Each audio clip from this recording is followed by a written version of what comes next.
Hello, Alistair. Hi, Alistair. All hail Alistair. Yay. All right. I'm so glad Alistair is much more stable now than it was like at the peak of the pandemic. Oh, yeah, that's a good... Oh, there's Grimoken. So cute. Look, it's a baby. Oh, he's just having fun. Yep, she's purring. You. Can you see? Oh, wait. Oh. Ooh, look at that fancy. Sick. Yeah. You. All right. Yeah, my basement is much less a liminal space than it was. Yeah, I have mixed feelings about that. Yeah. I know it's better for you living there, but if you consider me the person who occasionally looks at your basement, it's like, yes. Isn't there someone you forgot to ask? Yeah. All right. Yeah, we'll just pick up from there since everybody remembers. All right. 3, 2. Hello. And welcome to RPPR Actual Play. This is Ross Baker with Roleplay Public Radio. This is Cthulhu Eternal Darkfield. This is part 2. In a previous session, we had a team of cryptid hunters looking to investigate a mysterious photo that was sent to them. And boy, they found the motherlode of cryptid content at the cost of their own risking their lives and their sanity. But man, the amount of views they'll get on the social media platforms is the ad revenue. That's what's keeping me going. Yeah, and the merch. Oh man, yeah.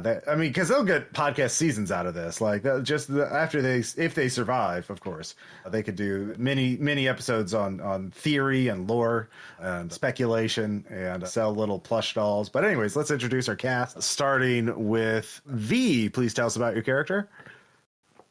And hey guys. Anything you want to mention? Yeah, sorry.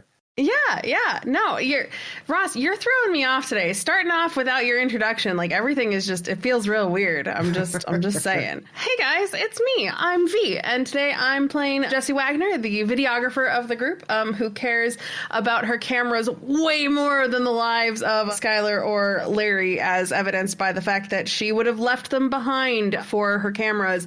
Because honestly, in Larry's case, that would be wrong. Yeah, like at the end of the day, right, the footage is on the camera, so like if they die, they die, but like I'd have the proof. So it was, it was important. But yes, so I am playing Jessie, and she's phenomenal. I cannot wait to see how the rest of this goes. I'm sure everybody's going to come out of the other end just fine. You definitely heard me around here at RPPR before, but just in case you forgot, I am from Queen's Court Games, where we have the most award-winningest Vampire the Masquerade podcast, the All Night Society. Definitely go check it out. Internationally multi-award-winning, blah, blah, blah. All that wonderful stuff. And I'm also one of the founding members of the Tabletop Arts Fund, which, depending on when this is releasing, it's either going to have submissions for the tabletop supplements grants will have either just passed or will still be going on. So definitely check it out, tabletop.artsfund.org or Tabletop Arts Fund on social media. And yeah, that's me. Yay. Yeah, and I'll have links in the show notes to all of those things, and it'll be very cool. And next up, we have Max. Please remind us about your character and maybe a podcast or two that Yes. So, hey, this is Max. I am continuing to play Larry West, the tip of the content spear, as it were, when it comes to enigmatic entities, the program that the three of us are working on. His desire to find something truly original and unexplored has become all too true and horrifying, as he's had to fend off fleshy dogs and rats over the last day or so, and then having to, guard Skylar as he's performing surgery on a guy. So it's been a very interesting 24 hours, as it were, in LaFontaine, Missouri. But hopefully I make it out of this scenario alive to be able to post all my findings online and get that sweet, sweet ad revenue money. Because if there's one thing YouTube is good at, it's putting a bunch of ads on anything that you want to watch. So... You've seen me here on Role Playing Public Radio, but if you want more actual plays and more RPG reviews, check out Relatable Roles with my longtime friend and co-host Claire. We're just posting our playthrough of Eat the Reich, so killing Nazis is always in style. So if you didn't get enough of Ross's game, check out mine. It's been a lot of fun so far. I'm also one of the hosts of Good Brews, Bad Views, a beer and bad movie podcast where we are recording commentary tracks as we watch movies and hopefully just having a good time. Ross has been on a couple. Depending on when this comes out, we're just putting out another Nicolas Cage episode, the font that never dries. So tune into that if you want some movie commentaries. Yeah, it's a fun show and very entertaining to do as well. So maybe I'll be on again. We'll see. Maybe. And then finally, Rob. Hello, this is Rob from the Orpheus Protocol. Apologies for my voice that'll be in and out today, getting over an illness. But you can certainly find my actual play work at orpheusprotocol.com or the Orpheus Protocol in your podcatcher app of choice. Itch.io, Drive-Thru-RPG, got the Orpheus Protocol. That's a game what I made. And I'm on RPPR a bunch and Delta Green Dead channels here and there and doing fun stuff like this. And I'm playing Skylar Bancroft, a person who would, if he were capable of self-reflection, would be having kind of an existential crisis right now because he's a fail son. But can you really call someone a fail son who just did, like, field surgery on someone successfully? I don't know. Mm-hmm. But, yeah, more than anyone else, I think, probably motivated by capitalistic and grind set drives to continue to expose himself and his friends to these horrors. I feel real fucked up about what's happened so far, but Skylar doesn't. Like, he's at 74 sanity over a breaking point of 60. Like, he's not bothered by this somehow. Making a lot of rolls. Yeah. So, yeah, and Skylar certainly not only performed field surgery on a type of field surgery that has, as far as you know, never been done before. Something that's innovating. Yeah, you're innovating. Like, removing a fist-sized parasitic organism thing, you don't even know what it is, from a person is... Yeah, and now you've all fled from the neighborhood, and with the, let's see here, the nerve cluster in a cooler or a box, I guess, maybe a pelican case, one ruined foam pelican case. And did you take the person with you, or did you, I assume you took him with him, or did you leave them behind, the person you extracted the tumor from, the angry guy? I can't remember that part. But I think we left him behind. Okay, well, yeah, good luck for him. I'm sure he'll be fine, but you made it back to your Airbnb, I believe, which is like a house on the outskirts, far away from this place. Well, not too far away from this place, but out of the neighborhood range of this place, as far as you know. And yeah, we'll just pick up there. You park. All of you, I imagine, rush in, or we'll just Jesse. What do you do as soon as you get to the driveway? You're asking once we are out of the neighborhood, or once we are all in the car leaving the neighborhood? Apologies. I'll fast forward and say you drive out, and I assumed you're going back to your Airbnb, your rental place. Yes. So once you pull into the driveway of the rental place, what's next for Jesse? I think the whole time that we've been driving, I've kind of just been like, my goal has just been get out of here as fast as possible. And like, once we're here, like, put the car in park, but don't turn it off, and like, make sure that we don't have any weird dogs following us or anything, that we are sufficiently far enough away based on the things that we know. And aside from that, I'll finally like turn and look at everybody and be like, God, what the fuck just happened? Also, how did Skylar know how to do field surgery? This wasn't on your resume when we made that LLC. Well, I mean, like, there was some first aid stuff at West Point, and this was obviously different, but I think that I was not constrained by fear. And so I was able to move forward and be successful. Jesse, are we sure this is still Skylar? I'm not sure anything is anything at this point. And so as the quizzical look crosses Skylar's face, he also takes like a home-filled capsule to microdose mushrooms and gets out a ketamine trochee and puts it under his tongue, settling any debate about his identity. All right, we're Oh, come on, that's the lowest hanging fruit of Skylar body snatching. Yeah, Skylar, go ahead and give me another sand check for taking psychedelic powerful drugs, even if there's microdosing. Let's see if 16 under 7. All right, yeah, no, you're fine. Yeah, you're just a baby sand check. Just a baby sand check. Yeah, yeah. You're definitely not exacerbating your underlying anxiety or stress by taking drugs in a time like this. So yeah, you're back at your place. I assume the three of you go inside to plot your next move. Yeah, while this is going, I would like to go over all the footage and stuff, because obviously I was a little preoccupied with the barrier to actually be watching the cameras, and I would really like to see if, in addition to the dogs, if I was able to actually catch on camera this cryptid creature. Okay, go ahead and give me an alertness check. You're searching the footage. Actually, no, this would be art videography for you, because you're analyzing footage, not checking yourself. Oh, man. Art craft, or whatever I put it under. Yeah, no, that's a 69 over 60. Yep. Yeah, it's inconclusive, but yeah, you see the dogs, you definitely got them, but you do not see the entity that was in the photo you received originally. So... so, Larry, what do you want to be doing while Jesse's checking the footage? I want to get a look at this nerve cluster thing that Skylar extracted from our raged out friend. Yeah, I would like to assist with that if of course. possible. So the two of you are. What did you put it in? What kind of container was it? Could be a cooler. Could be probably a Ziploc bag inside a cooler in the van. That's too big for a Ziploc bag, even the quart size one. Yeah. Well, gallon one. Yeah. Okay, gallon one. Sure. All right. I'll let that one slide. Yeah. So it's inside that. It is filled with the black fluid is leaking out of the thing.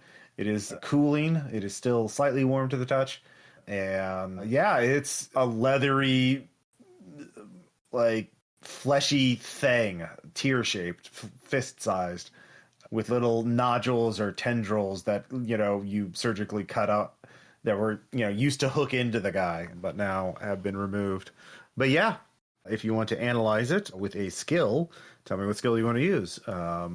You could, let's see here. Obviously, a science skill would be the most applicable, but research would give you something.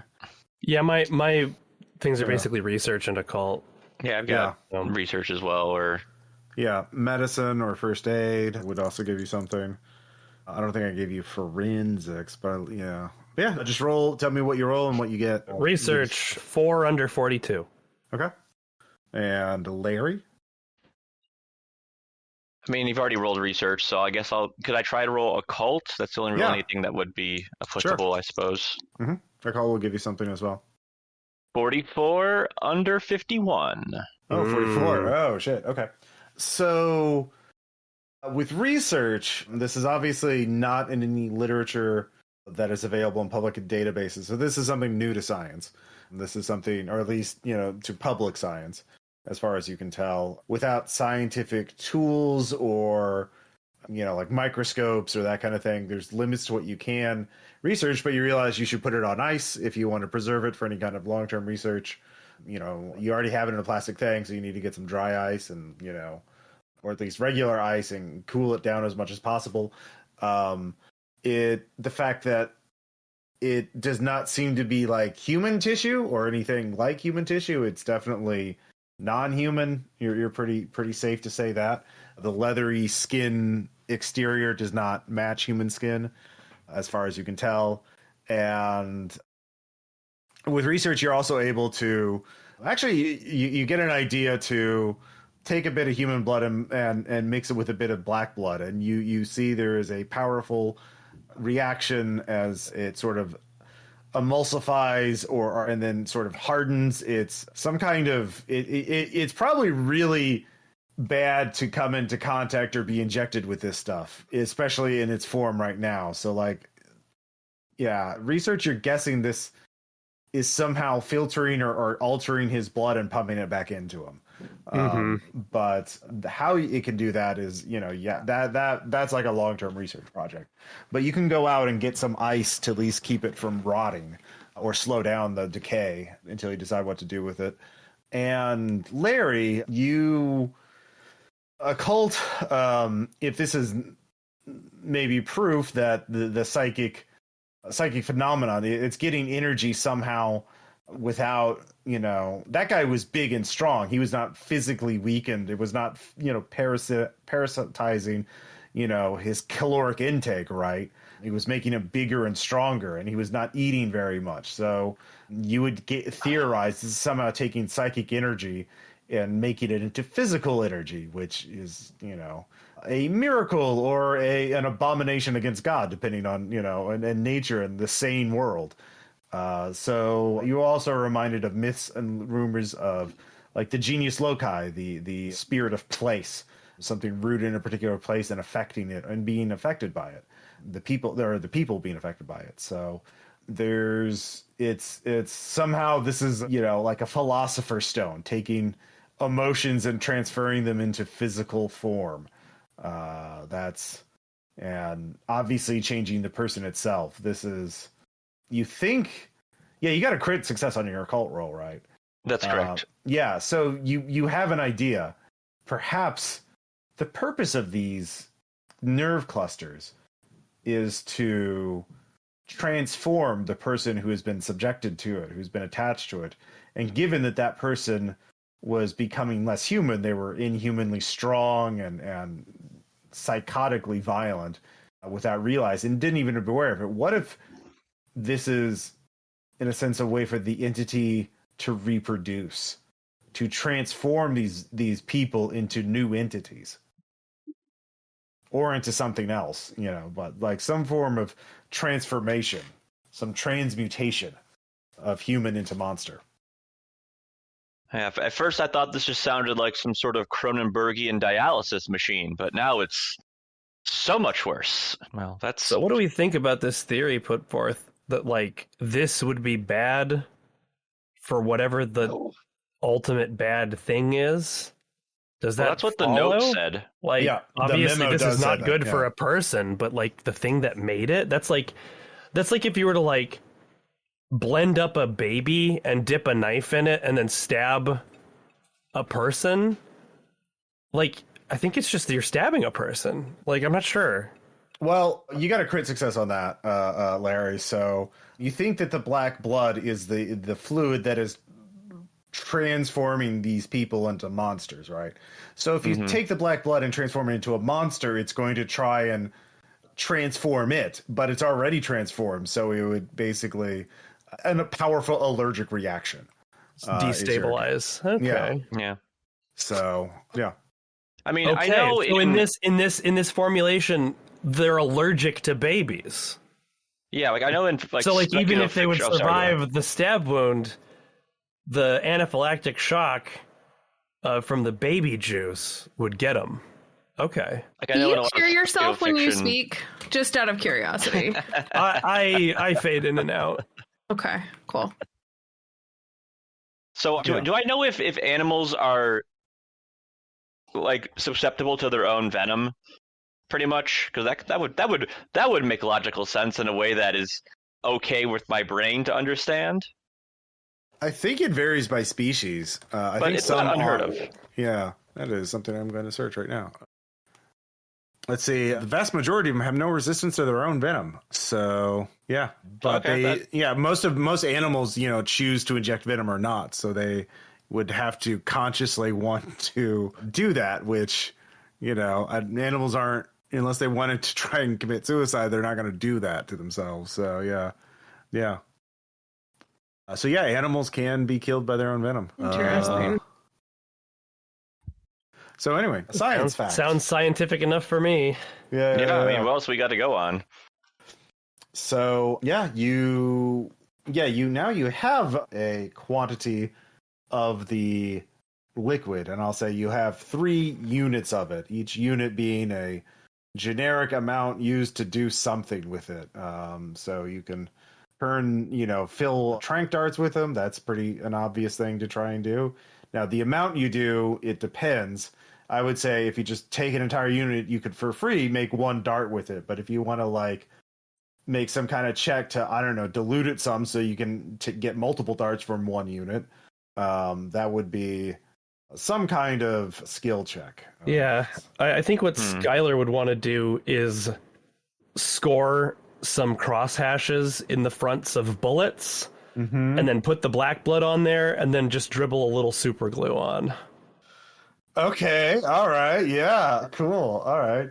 Yeah, that'll be a firearms check, and that'll take, I'd say -10, because it's a little non-standard. It's not exactly. You said -10? Okay, so 20 under 50, Ross. Okay, all right. Ooh.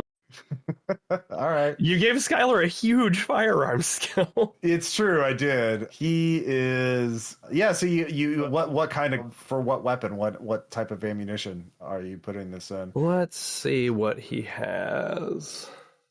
I think I only gave each of you a handgun. Oh, no, you also gave Skylar a rifle, so we'll do that. Okay. So I'd say with 1 unit, you could make 1 magazine of, semi-automatic rifle. Yep. So, yeah. Got the school shooter special. Oh my god. Yeah. So meanwhile, Jesse, what do you want to be doing now that you've done analyzing the video footage as best you can? Oh, big dog. There's a dog in the neighborhood somewhere. A normal dog. A normal, regular dog. Definitely not a weird dog. Yeah, the flesh meaty dogs don't bark. They're pretty solid. Apologies for Fish. No. He is a big boy. Fish just wants to be part of the podcast. But yeah, what do you want to do, Jesse? That is a great question. I'm not the best with guns or anything. If it doesn't have to do with cameras, I'm kind of useless, more or less. I don't have... Let's see. I don't have any research. That's not me at all. Let's see here. What did I give you? I have charm. I'm very athletic.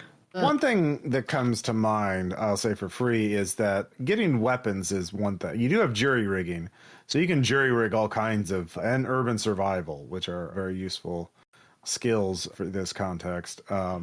So with jury rigging, you could try and make some sort of trap or improvised weapon to using the black blood. The other thing is, according to the Darkfield memo, that thing, the entity is invisible to the naked eye, right? Yeah, well, and that's one of the things I wanted to do, I think, before making any choices or trying to jury rig anything, is actually waiting to talk to our friend, our lady friend in the cul-de-sac, because she told us to come back after we spent a night there, and we successfully did. And obviously, if she's the one who was able to catch it on film, she might be able to help us figure out where we should go, or the best kind of thing that we could jury rig, right? Mm-hmm. Okay. So that's kind of my thought, which is not entertaining to listen to, but wait and see is kind of the vibe. I mean, it is late by the time you're making these bullets and everything, so that is certainly fair. Let's see here. Yeah, you do have willpower, and you do use it. So I would say you've had a pretty long day, so you could get some... Well, Larry, do you want to do anything? I mean, Skylar's just staying up late, marking bullets with the black blood. I was attacked by a dog/rat today, so I would prefer not to burn the midnight oil and try to go to bed at a reasonable hour. Yeah, that's fair. Did you first aid yourself for that, or no? I am not adept at first aid, so... I got him. Yeah. Okay. I hate how useful this guy is. I've chosen to play him as such an asshole, but I know. The character's really good. Yeah, I did not. It's actually quite a funny tension. Mm-hmm. I did not specify personalities for these pre-gens. They just have skills and attributes. Oh yeah, no, I'm not putting that evil on you. This is Yeah. This is me working through some stuff about my friend's coworkers. All right, you make your check? Yes, 37. Okay. All right. You get 2 hit points back, Max. Hell yeah, back to full. Very good. All right, so yeah, go on. I'll say, is the plan tomorrow still to go back to the old woman? Yeah, because I feel like at this point, especially if we're going to try and like find some way to capture it or to kill it, since she was able to successfully catch it on film and we were not, she might have more information on how best to do that, or might be able to fill in any missing pieces that we are currently lacking. Sounds good. All right, so you all get some sleep, and all 3 of you give me an alertness check. God damn it. I knew this was coming. Here's something he's fucking bad at. But I'm good at, so 25 under 51. 66, 15. critical failure. 15 under 60 for me. All right, the 2 of you pass, all 3 of you pass out like 1 in the morning, and after looking at the black blood and getting nice and marking bullets and doing first aid and talking and researching, you're all exhausted. Skylar's totally passed out. Probably maybe microdosed a little too much. But Larry and Jesse, you both hear some crashing sound outside. All right. Something large knocked over or something like that. You both made your checks, so I would say, yeah, it sounds like maybe your garbage can outside that got knocked down. I immediately jump up and grab a small handheld camera and go to the window and peek through using the camera as well. Okay. Give me an alertness check. -10. Ooh, definitely not. That's an 85 under 50 or Okay. over 50 rather. You don't see anything. I will say I'm gonna accompany you just because no one should be going out alone in the night based on. You're just looking through the window. I'm not. Yeah, I'm just looking out the window. I'm not going outside. I don't have a death wish. All right. You can also make an alertness check with a -10 because you're looking through the window. You're not actually going outside. That's a failure. 62 over 41.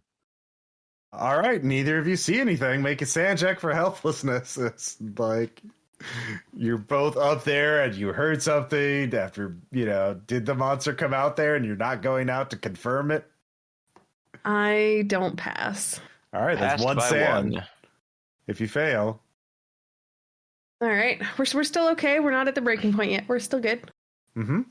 So you can go back to sleep or you can go outside to check, or I don't know. What do you want to do?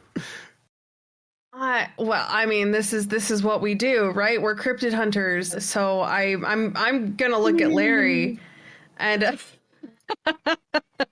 Oh yeah. Also, the helpless you're is also because you're the- Skylar's asleep and snoring. Like you can all. He's just being totally let down by your teammate. Yeah. Yeah, I think his Function microdose. me from Skylar. Yeah, Mhm.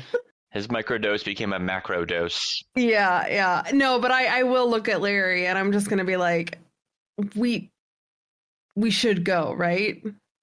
Yeah, we should at least take a look around. Okay.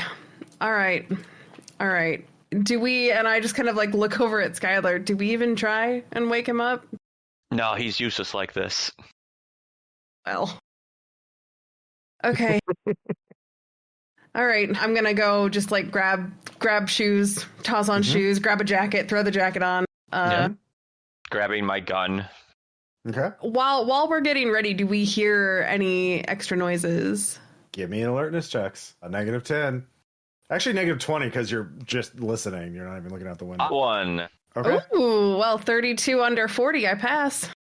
Yeah, you hear sounds. It's something is outside. You can hear the sound of paper crinkling and plastic and things like that. Okay. All right. Well, okay. Let's get right. I have my camera. I'm ready to go just in case because obviously But it sounds like do there's this. several things outside. Several. Yeah, you got things. one. Yeah. There's like at least 3 or 4. Can we not- turn on any? I'm trying Yeah. to see if I can turn on any exterior lights to kind of just illuminate the Okay. area surrounding the house. Yeah, you do that. And yeah, I'll give you. Yeah, you can't make another alertness check, but you can't. I'll say for free. You do notice that the garbage can has been knocked down, but it's your trash bin, and the trash has fallen out of it. It looks like they pickup day. Someone else was here right before you were staying here. They didn't pick up the trash, so overturned trash can with garbage bags and beer cans and plastic wrapping and that kind of thing. And there's dark shapes or something moving around in the garbage can. Raccoon? You don't see it. You can't see it from the window, from your angle.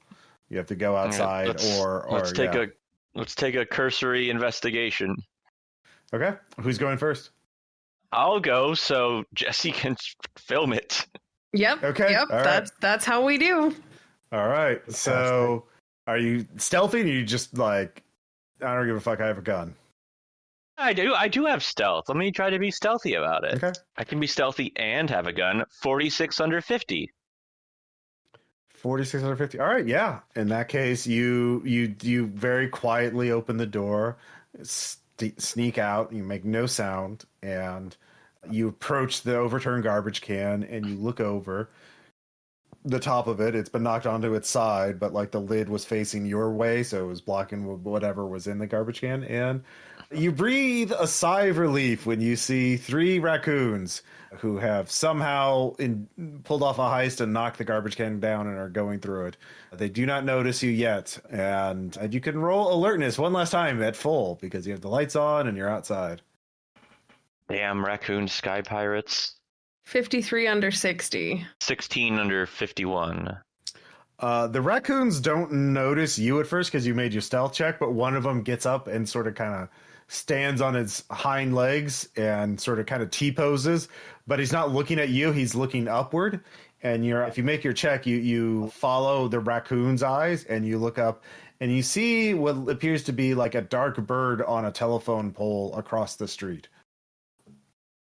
Watching. Definitely making sure I get this. Then the raccoons notice you, Larry, and then they chitter and scamper away with a Popeye's bag clenched beneath their teeth. The raccoons have good taste. I knew you were going to say that. What? They make the best chicken sandwich around. I don't care what anyone says. I know. But it does. The dark bird is it is night and it is dark and there's two. It may be an actual bird or it may be one of them. It's hard to say. Do I have? I feel like I should have a night vision mode. You do, on yeah. this camera. Go give me a sand check, yeah. Yeah, of course. Oh, 22. That's a pass. Yeah. It's looking at you. Yeah. Is it like a bird or is it it's one of them. Finger quotes? Okay, yeah. It's a finger quotes bird. Gotcha. While this is happening, I will take the time to kind of pan around the area and see if there's not necessarily other birds, but like see if we can like see this creature at all, because I want to be able to find this creature, and I know that I can't see it with my eyes. So yeah, that's fair. As far as you can tell, it is not here. Okay, all right. Well, that's something at least. Mm-hmm. Do you think it's worth me trying to shoot the bird? Well, you are in a suburban neighborhood at night. I said it was relatively isolated, but it's not that isolated. Like, you shoot a handgun off at night, cops are going to show up. Fair. Let's not shoot the bird. Yeah. It's also you have a handgun. It's across the street, up on the telephone wire, or the light. So like, yeah, it would be a hard shot. Yeah. Yeah. So. Yeah, you go back inside. Do you go back to sleep or what's next? Yeah, before I go back to sleep, I am going to set up cameras because I do have cameras and I've got extra battery packs. And I would like to aim it at the bird that is watching us because, it may just go away, but weird shit may also happen while we're asleep. So who knows? Okay. Yeah. Larry, anything for you? No, I make sure... maybe try to board up the windows or put something heavy in front of the windows, so if something's going to try to get through, it's a little more difficult. That's not too hard to put things up. Boarding, you have to make it. They don't have like construction and wooden planks here at the Airbnb. Also hammering nails at 1:30 in the morning. Yeah, just maybe stack some stuff. Yeah, you can stack some stuff. And yeah, you barricade it as best you can without breaking your Airbnb rules or making too much noise. And yeah, so you two both lose 1 willpower because you don't get much sleep tonight, weirdly enough. Skylar, you're fine. Yeah, I feel great. Yeah. So dawn comes and Jesse, you watch the footage. The bird has not moved. Like it does not flap its wings. It is just set and watched you. Cool. I'm sure that's fine. Obviously, my cryptid brain tells me that it knows where we are because we have the nerve cluster with us. And there's some psychic connection between it and the nerve cluster. So it's gonna know where we are forever until we get rid of it. If I had to guess. Yeah, I think from the handout that we found, we were told to treat other animals as an extension of the entity. Mm-hmm. Yep, I believe that is the case. Yeah.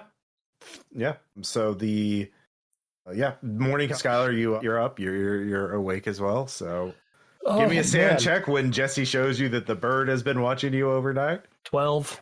All right. Yep. I'm rooting against my character. It's making my rolls good. So, you think it's psychically connected? Wait, so if we're just like mean to animals, does it like show up? Well, it's not all animals, right? It's just like the weird fucked up dogs and the birds that definitely look more cooked than not cooked, right? Like I beat the shit out of a fucked up looking squirrel though, like even more than a regular squirrel. Yeah, maybe don't. Like maybe just don't. I mean, we've already pissed it off because we tore off I know that you were a little busy, but like if you're ever interested in looking at the footage that I have of the dogs trying to fucking come at the door before we all got out and then you guys got chased by them, just let me know, because those are the kinds of animals that like got pissed about the nerve cluster thing. The raccoons last night didn't give a shit. But, Interesting. Sounds like good production value, too. We should probably get some B-roll of, like, funny. The nerve cluster and shit. Like, we could do some intercuts. That's not really, like, my department, but I'm more of an idea guy. Oh, you definitely got B-roll of the nerve cluster as you're all poking away and draining black blood from it to tip some bullets with it. So, absolutely. Absolutely. Yeah. So, are you all heading back to talk to the Watcher? What was her name? Yeah, I don't think we forgot her name.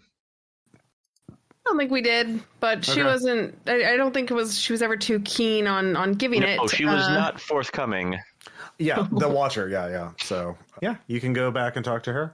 So the three of you drive to the neighborhood, the street. And all of you can see that the Brawler's house, the house you were at last night, it's the dogs that you dealt with or encountered are all gone.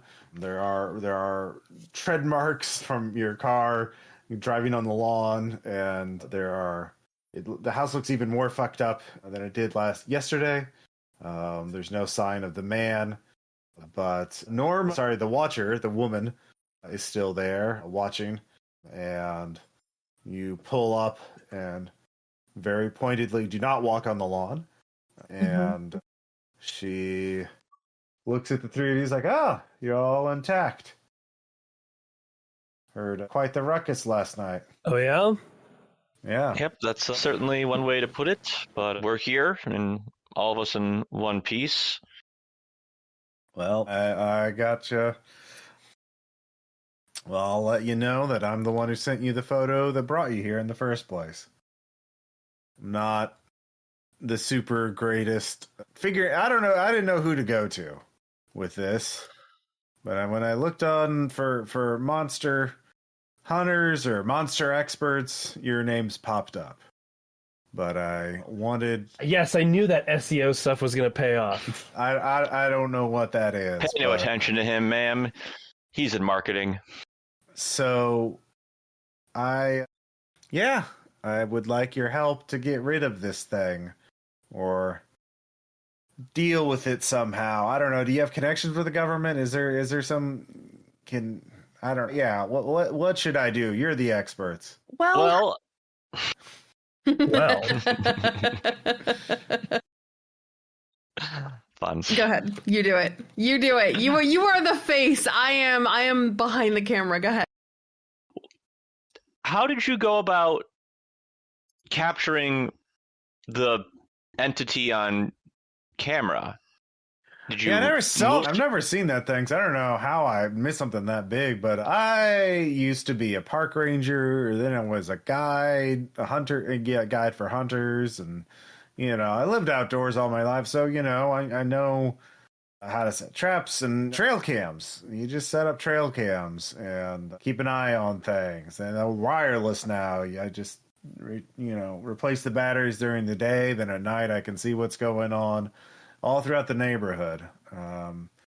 And that's when that popped up, and that's the only time I saw it. But a couple times I thought I saw footprints that were way too big to be human. Yeah.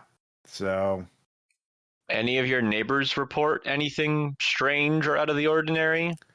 Oh, I'm the only one here who's still got their marbles, if I'm being kind. She points at the houses. Let's see. Well, Dwayne there, she points at one house. He's the one with newspapered windows. He's a hoarder. That place is, fire trap for sure. She points at another one. That's Ashley, and you see her watching outside every once in a while. She gets real mean. She's like an HOA owner, only we ain't got a HOA here. Doesn't bother her to get in other people's business. Got to stay away from Russell. He's the guy with the white van.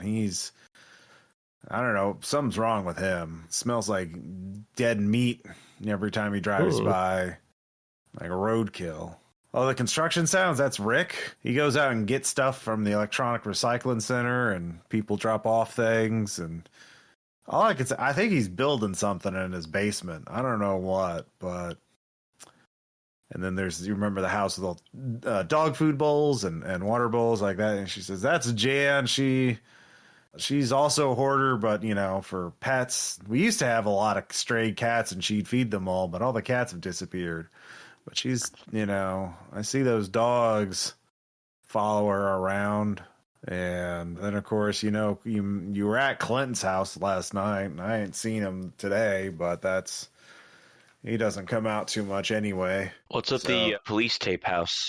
I forgot their names, but they were a nice family. Well, they were a family. And then their kid ran off. He was a teenager. And then they got into, I don't know what happened. I just heard screams one night and a gunshot. And I called 911. The police showed up, and they didn't find anybody. They found some blood. I hadn't set up the trail cams yet, so I didn't, that's what got me to set up cameras. And I ain't seen him since. And someone came by and took all their stuff. I don't know if that was the cops or if that was just a thief or family or what. So we investigated the local junkyard, as we had heard stories of ill deeds from back in the 60s. Oh, yeah, I heard about that. Briggs the Butcher. Right. And we found some evidence that might help us with whatever is going on around here, and these strange dogs and that large entity that you captured on camera. But do you show her this? I'm gonna just dance around that we are the experts. We have a plan, but we need to find out either where the entity lives, or like where it's coming from, or some way to find it again. Well, probably the junkyard. You could hide a lot of bodies in there, and I went there once right when I moved, and I could tell that there's that office in the little white building in the middle of it. Something, I think the ground, like it seemed to me like a sinkhole was forming under that building. So I think you could put something real big in there. It could hide in there and, probably has some way of getting out. But yeah, that would be my guess. The only place something like that big could hide during the day. But if you want to... I have an idea. Okay. Does any of us have a drone? That's what the resources things is for. So to reiterate, you have resources on your character sheet, permanent resources, and it's a ×5 check. At 6 at hand, or if it's stowed in your car or in your storage. So Skylar probably would have one. So given his very high resources rating, yeah. Yeah, so like a drone with a camera, like just like a burner phone or whatever, like we could see it. And like, what if we like rigged up something that would like set off like several cans of spray paint?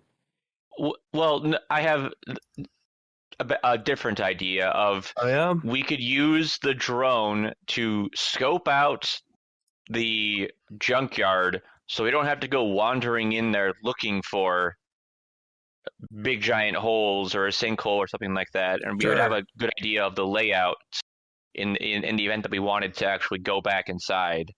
Not that I'm suggesting we do that, but at least let us know possibly where it sleeps. Or plus, like all the drone shots would be so good that for the too. show.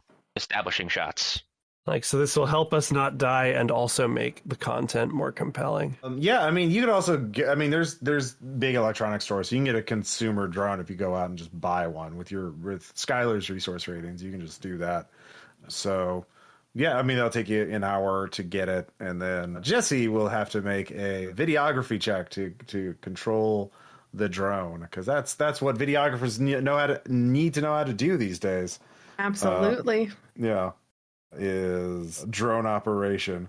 So yeah, so what do you want? Yeah, so you mentioned a couple different plans. Which one do you want to go with first? Let's do the surveying plan. That seems a little more straightforward. Yeah, give me a videography check. That is that's a 44 under 60. Okay. Yeah. Do you do an aerial surveillance of the neighborhood so you get like the map image that I think I've already shared with you, or did I give you that? We've got the cul-de-sac stock image. Yeah. Okay. Good. I did number them in the final PDF. So, but anyway, you get this. So you do that of the neighborhood. The 44. Yeah. There's no way it could hide in the neighborhood itself. It's too big unless it can phase through solid matter. But if it can phase through solid matter, then it could be anywhere. Like so you can't, that's not really helpful. So you're making the assumption that it cannot phase through solid matter, that it has mass and cannot occupy the same space as other objects. So, but you go to the junkyard, not graveyard, but the junkyard, looking through it, there are several spots that are in this mine. You didn't go through the entire thing, and you're seeing it from the air anyway, so it's a different perspective. You spot multiple places that look like the earth has been disturbed, and it looks like there could be a tunnel or cave under the junkyard. You spot things that sort of give you the indication that there could certainly be a large that you see cracks in the ground around the perimeter of the office. So it's, the Watcher's theory that it's hiding in some sort of underground space under the junkyard is certainly plausible. And you get some great footage. It's very invisible spooky. Chuds. Yeah. Okay. I'll give everybody an idea check. Okay. Sure. I got no idea. That's 38 under 50. That's my second 69 of the game. Nice. I failed with it again. So nice. Yeah. So Skylar. How the fuck does Skylar? Oh, okay. It's You're used to booking guests and knowing what the guest is an expert in can make better content because better interviews. You look at, you've analyzed hot ones aspirationally, Yeah, You're so that's good at exactly interviewing. right. Yeah. So, you realize if you're booking this woman, she just talked about being a park ranger and a guide for hunters. She must be a hunter. She must know how to hunt large game, large beasts, how to, if you showed her the Darkfield memo, she might be able to give you some plan to deal with this creature. That sounds good. Yeah, we can do that. All right, so let's go back to her and tell her that we've scoped out the junkyard, but we need her assistance to deal with the entity because we're dealing with it. That's what we're doing now. We're all on board with this. We're dealing with the entity. Yeah. Okay, I assumed that's why you were making bullets. Yeah, I mean, I was hoping to shoot a monster with these and, achieve cryptid immortality. Yeah. Think of the ad revenue.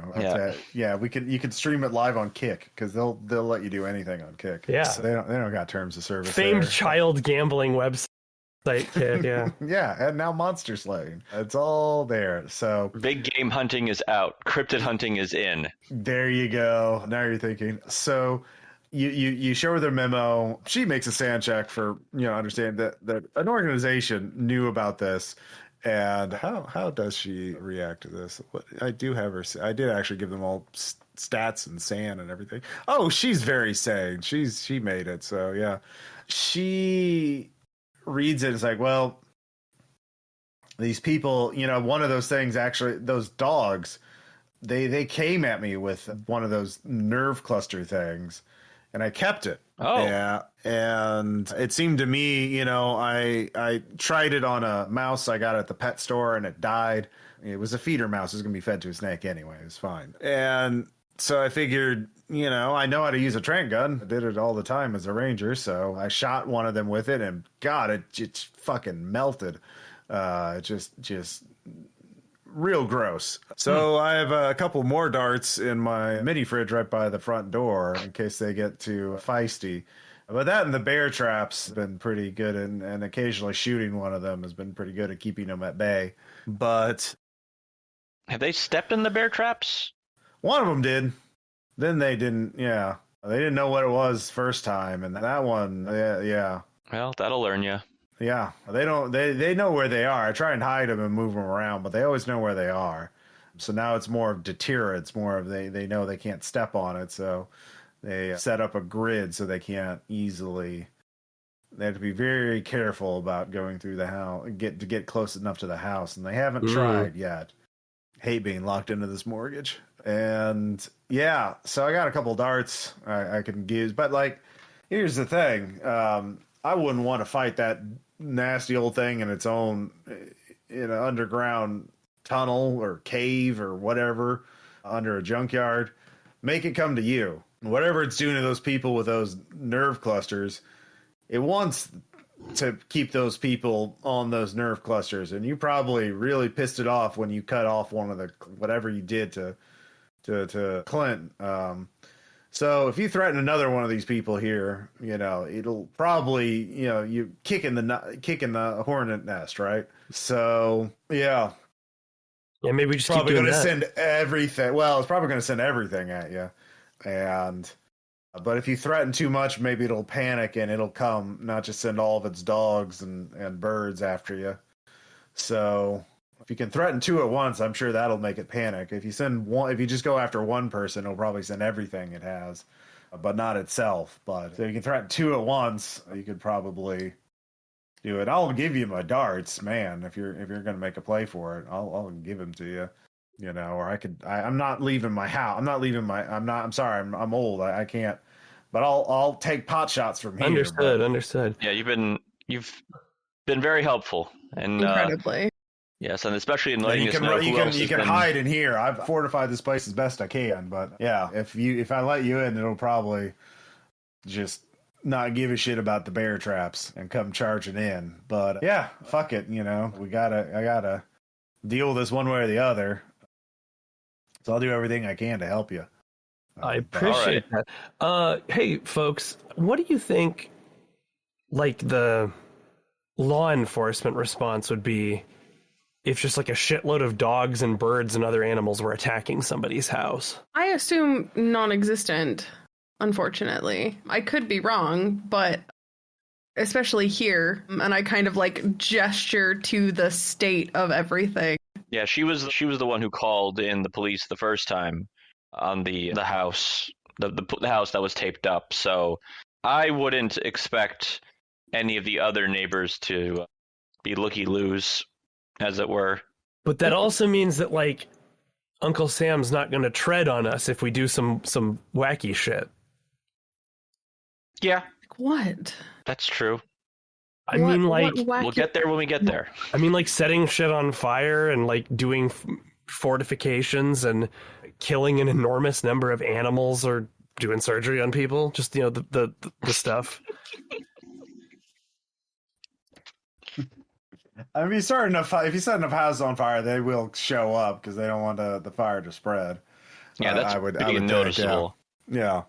And maybe a lot of gunfire probably would eventually get a response. But yeah, I mean, how they'd even know that surgery? Maybe you want to check up on Clint. Look, okay, all right. Is there still screaming coming from his house? No, it's quiet. You haven't heard a scream all day. Well, there you go. Scared. Yeah. He might be we dead. can maybe like call for him from the driveway. Sure, you can go up and call out to him. You don't get a response. Well, we tried. No, because you know what? We performed surgery on this guy to get this nerve cluster. We should at the very least follow up, right? Because, like, maybe he's all better and then we can interview him for the show. Okay. Yeah, you don't. So you searching his house, go into his house. Yeah. And looking around? All right. Yeah. You don't see him. His house is obviously a wreck. You don't see a body. You do see a little bit of blood here and there, not like a massive amount, because you did succeed on that. You did stop his bleeding from, that. Jesse, you can give me an urban survival check. Ooh. That is a 38 under whatever the heck my urban survival is. 50. 38 under 50. Yeah, you succeed, and so you see tracks. He walked off towards just like away from the junkyard and away from the street. So you could follow that if you want, but it looks like he's going into another neighborhood, which is, about a mile away. So you don't see him, but it looks like he just got up and walked away. Okay, but where the fuck is he going? That's worth following, right? It's like a mile's like a 20-minute walk. We got time. We have time. Okay. Yeah, let's go. Let's do it. That seems fine. So you all follow the trail. You don't have to make another roll to follow it, but it comes to a fence, and then you come to an area where it's between two other neighborhoods where their backyard fences are facing each other. So it's just like a grassy area with just fenced on both sides. And then you follow it out to another street, and it looks like he got onto a sidewalk, and once he got onto a sidewalk, you can't follow it. But you look around, you can see some people, an old woman gardening in her front yard, and some, kids walking a dog. Just like this is a nicer neighborhood, I mean, any neighborhood's practically nicer than the one you're investigating. Sure. But yeah, he just kind of vanished. I'll ask around and see if anybody has seen him, recalling anything identifying about this man. Yeah, roll charm or persuade. Oh, I am very charming. That is a 15 under 60. Yeah, they talk. It's actually the old ones. Oh yes, this man came out and he had blood on him, and he was confused and dazed. And the paramedics picked him up, and he couldn't say where he was, but he was very confused. He must have been on the drugs. Oh, quite possibly so, ma'am. Quite possibly so. Imagine. So it looks like he just kind of walked away. The creatures did not try and grab him again, but okay. yeah.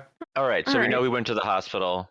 we can follow up with him later. He is still alive. So, in terms of your next move, if you want to set a trap or lure the entity out of hiding, you know that it's trying to protect the other residents, probably the other people who are.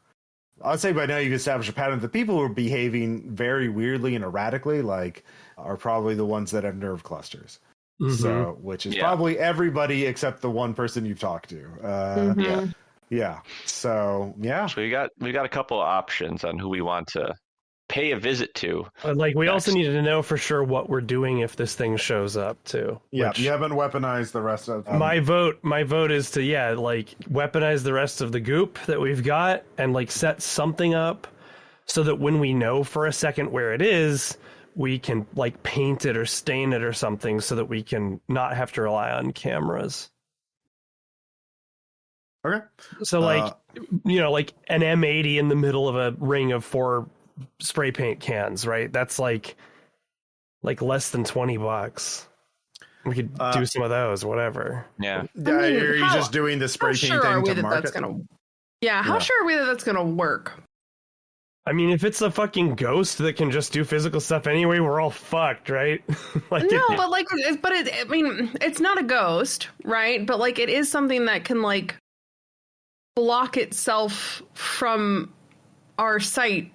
So, I mean, I would assume if it was bleeding, for instance, it could block the fact that it was bleeding from our sight, and then yes, it would leave a trail of blood. But can it do stuff that? Can it do stuff that isn't it? Because we saw footprints.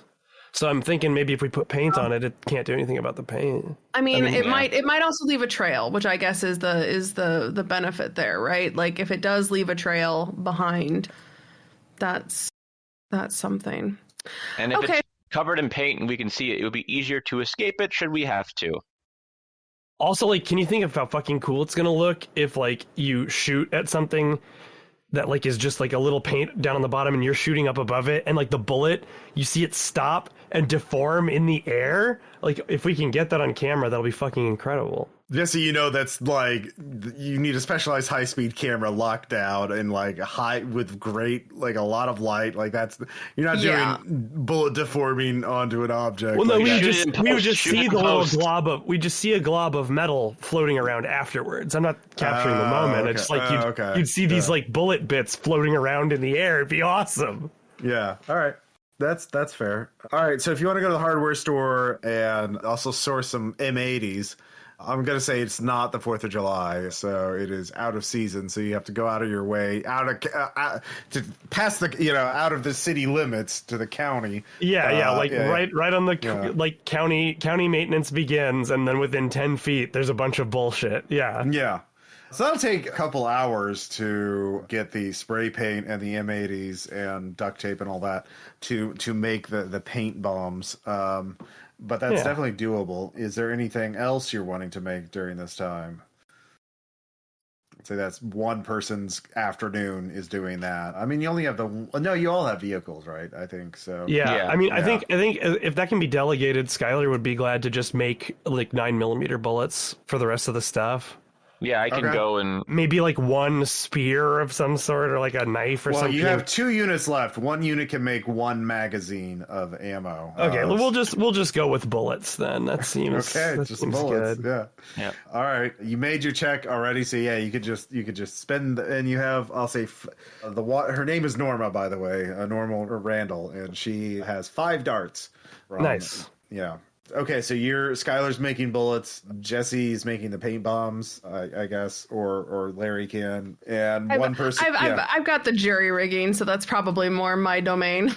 Yeah, that's fair. And Larry, what do you want to be doing when night falls? I want to survey the houses of, let's see, what was his name? Of Rick. Kind of see if I can figure out anything about him before The builder, yeah. The builder, yeah. Okay. I'm trying to think of which of these people we should say hello to.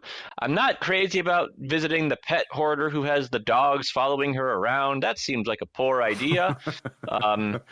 For all we know, the dogs are inside that house. Sure. Yeah. But the guy who's building something? Sure. Okay, so what's your approach? How are you just like you can hear sounds of power tools and things like that happen, starting up at random times, hammering occasionally, like maybe welding? It's hard to tell what he's building from outside. So like you could go and knock on his door and try to talk to him. You could try to sneak into his house and poke around. I mean, he's clearly home. You could do research. You know his name now, Rick Abbott. Oh, let me do research. See what kind of stuff he's having people drop off for him. Sure. I failed that research. It's a lot of Rick Abbotts, it turns out. So yeah, you're not able to narrow down to this particular Rick Abbott. You could try something else though. Yeah. I mean, talking to Norma, she does not think Rick does get deliveries on the regular, and you do get the name of the local. She's seen a truck with the Smith's Electronics Recycling. So you can go there and ask him about Rick. Okay. Yeah. All right, that's pretty easy to do. So you go up there. It's a tiny little. It occupies an entire little strip mall, right? And it has a big yard in the back, a fenced-in yard where they have stacks of old TVs and appliances and computers, and they have a warehouse back there, and it's just they'll dump off your electronics and they recycle it. Pretty. And they have a little store where some of the stuff that still works they resell after cleaning it up a bit. And yeah, there's a guy. There's a woman there working the front desk. Yeah. I'm just trying to think of the angle I want to go for. Can I just, as far as like, how am I going to ask about this guy and get what I want? I guess I'm going to try to use persuade and try to figure out what I can about Rick. I just kind of like, I heard about some guy who's just buying up all your stock, just wondering what I can learn about him. Sure. 3 under 60. Oh, yeah, I'm part of the LaFontaine subreddit, and somebody mentioned that this guy, there's a real builder out here doing some real wondrous crafting stuff. I'm really into crafting, and you mentioned Rick. He's like, oh gosh, I didn't know that made to the subreddit for this town. Yeah, old Rick, he's a real piece of work. She takes out a clipboard with a paper on it. Like, look at what he's asked us to. He has a bounty list of things. Like he'll pay for this part and that part. And he's put out orders for that, but like she points at a thing on the list. You see that? That's servo used for prosthetic arms, like the new high-tech ones. And it's like a muscle interface joint. And these are pneumatics, and this is, I think your boy's making a robot or something. I don't know. It's weird, or some kind. Maybe he's trying to do prosthetics for kids. I hear people do that. And he's asked us if we have any 3D printers. He also has, you wanted to get a big meat refrigerator or freezer, one of those garage ones. Yeah. And yeah, he claims he's working. It's a special project for his company, Modular Synergy, but I thought he had retired. He said he retired, like when he moved to this town, he said he just retired from that company, but now he's saying he's working for him again, or still he never retired. I don't know. Weird guy, but pays well. But I mean, like some of these parts, I don't know what he's talking about. Yeah. So, yeah. All right. Well, I'm going to look up this modular symmetry, you said? Synergy. Synergy. Excuse me. Yeah. Modular Synergy. Very normal corporate name. I failed on that roll. Sure is a company that does engineering. Yeah. Civil, construction, military engineering, all kinds of engineering. Yep. So, yeah. Can I roll, having the list of the stuff that he has procured or wants to procure, can I roll intelligence to figure out what he could conceivably be building? Sure. I'll give you something for that. 3 under 75 on my intelligence check. Okay. Or idea check. I mean, it made the cleric's suggestion, like there's a lot of parts in here that would be used in robotics, but or prosthetics. So, yeah, it without talking, what you do, I'll say with intelligence, you come up with an idea, way to talk to him directly. You could just say, the people in electronics, I'm trying to make a prosthetic for someone I care about who's lost a limb and the insurance won't pay for it. Could you give me some advice on building prosthetics? You realize that could be a good line that might get them to open them up. Yeah. So, I'll give you. Yeah, I guess I will go over to his house and see if I can talk to him about this. All right, it's late afternoon by the time you're doing that. I will say, if either of you two, you can... Jesse, by the way, give me a jerry-rigging check. Actually, you know what? What's your jerry-rigging? 40? That sounds correct? Yeah. 60. All right, 60. All right.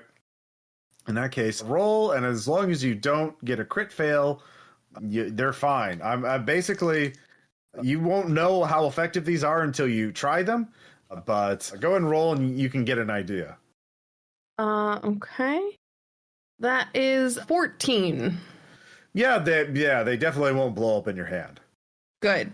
That's all I can ask for some days. Yeah. So you can join in for that, and Skylar, go. Yeah, I already said you don't have to make a check for that. So if you two want to show up for the interview part, you can. So the three of you rendezvous at Rick's house. You knock on the door loudly, and after a minute, there's a pause. You can hear footsteps. An old man with a welder's mask on, a leather apron, and a bathrobe, and bunny slippers, and a tool belt, and a wife beater shirt with coffee stains on it, old coffee stains. Looks up with sort of wild eyes. Huh? Yes? Do you have something for me? Rick, what's his last name? I can't remember his name. Rick Abbott? Mm-hmm. Hi, yes, I was down at the electronics recycle store seeing if I could maybe pick up some components. I need to build a prosthetic limb for my daughter, and unfortunately my insurance claim denied it, so it's unaffordable to buy one. So I thought maybe tinkering around and making something like that. And the fine folks down there mentioned that you had been getting a lot of components that they think, overlapped with what I was looking for. And they told me that you're, a pretty experienced hand at technology and such. So I figured I'd maybe come by and ask you about any sort of lessons learned of things I could maybe prevent from happening, of, ruining my designs or anything like that. Is there something you can help me with? He kind of blinks for a moment. That's like, what is your name? My name's Larry West. Larry, are you serious about this? He leans in very closely as though he's like studying you, like really violating your personal space. Are you serious about this? Yes, Rick, I'm very serious about this. Yes, I can see. You're on your journey. You're on a journey, a most important journey, Larry. It is the true testament of our worth in the universe. Is this journey, Larry? It is the ultimate test of our ability, and to see if we are worthy, Larry. I understand you've been put on. You're a fellow pilgrim, Larry. I see that. My path is more ambitious than yours, Larry, but you must start somewhere. Every journey starts with the first step, and this prosthetic limb is your first step. But yes, please come in. He turns around and sort of shuffles inside. You can see the place is incredibly cluttered with tools and shelves and like lockers filled with tools and parts. It smells of burnt plastic and welded metal, and there's shavings on the floor, and it is, the lights are flickering. He has tapped into his circuit mains in several places. This place is definitely a fire trap, and it is, like, what if a suburban house was turned into a mad scientist lair?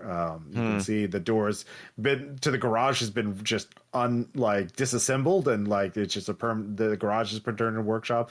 There's a door leading down to the basement. All of you can roll alertness, and all of you smell also, as you walk further into the house, the faint rotting odor as well. I think I'm too distracted by the faint rotting odor because that's a 68 over 60. Yeah, I also fail on my alertness check. Just too much going on. As always, I fail alertness. Okay, yeah. We're doing great. Yeah, he takes you to the kitchen, and he sort of brushes off a bunch of bottles of various chemical industrial solutions, WD-40 and solvents and accelerants and all kinds of things. And you all are kind of distracted. Oh, that should have a lid. That should lid. He doesn't seem to care as he takes out and pulls out a big white piece of paper. All right. How old is your daughter, Larry? Have you measured her? What kind of measurements are we talking about? Are you doing with a simple mechanic? And so he starts just machine gun asking these technical questions. So you can roll charm or persuade to kind of bullshit some things. Yeah, probably. I've got a persuade of 60, so yeah. While the other two, and that'll keep him focused or distracted, or harangue if you want to be like, "Come on, focus!" Try and. I've got a 39 under 60 on the persuade. Okay, yeah, you can keep him occupied while the other two are doing something. So yeah, there's the basement, there's the garage, and you failed your alertness check, so you can't. He's wearing a lot of clothing, so it's kind of hard to tell where, if he has a nerve cluster, where it would be. All right, yeah. So while I'm pitter-pattering with answering his questions, I asked him about his journey and his ambitions and where they are leading him to. Oh, yeah, he's happy to talk about that. All right, so you can get some information on that. Jesse and Skylar, are you just going to be watching, or do you want to do something else? I would like to go and find anything else that may stand out. Maybe kind of see what he's doing. So a basement is a good place to look, I think. Is there any way for me to parlay some sort of medical skill into figuring out like what's going on with this guy in terms of maybe the implantation? Sure, yeah, you can medicine. You said, yeah, like first aid, like see if he's like see if he's acting like something. See if he's acting like something is hurting him, or he's or anything like that. I'll give you first aid plus 20. Yeah. 69. Nice. That is a success with plus 20. Okay.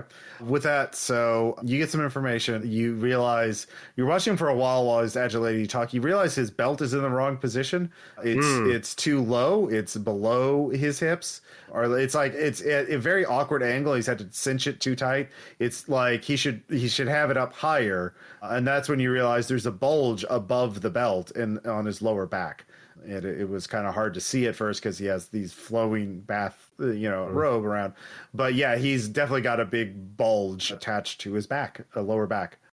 Yeah. I see. So Larry, you're getting information. He said, "Oh yes, Monstrous Synergy hired me for a secret project, but it's really too important for them to keep secret. I'll reveal it to the world soon as I get past the benchmark. It's really the ultimate in human expression is the idea that we are no longer bound by the mere rules of biology and nature and evolution, that we are masters of our own fate. And of course, what that is, the way to prove that, right, Larry? Of course, through technological innovation. Well, but specifically, in what field? Biomechanics? Yes, that is the field. That very good, Larry. You're there, but I can tell you're very new on this journey. You're not thinking ambitiously enough. What is the ultimate goal of biomechanics? The creation of artificial life?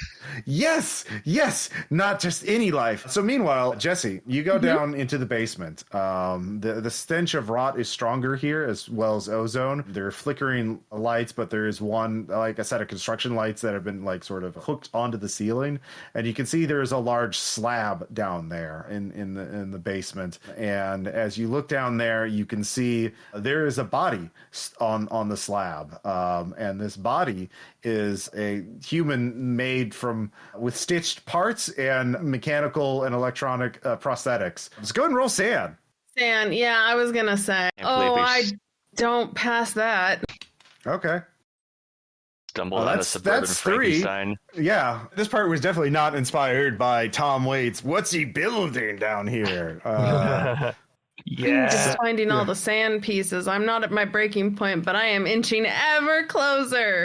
Yeah, so you see this, Jesse, and sort of let out a gasp just as he says, "To create the new human, to to become the new human, it shall be the extension of all the proof that we have transcended our biological limits, our biological imperative. No longer are we stuck to the crude process of birth and death, but that we shall be able to manufacture a new human to go beyond all. And he's just in full, talking about the stars or other dimensions and transcending reality. And yeah. So yeah, Jesse, what are you doing once you see the Frankenstein in the basement?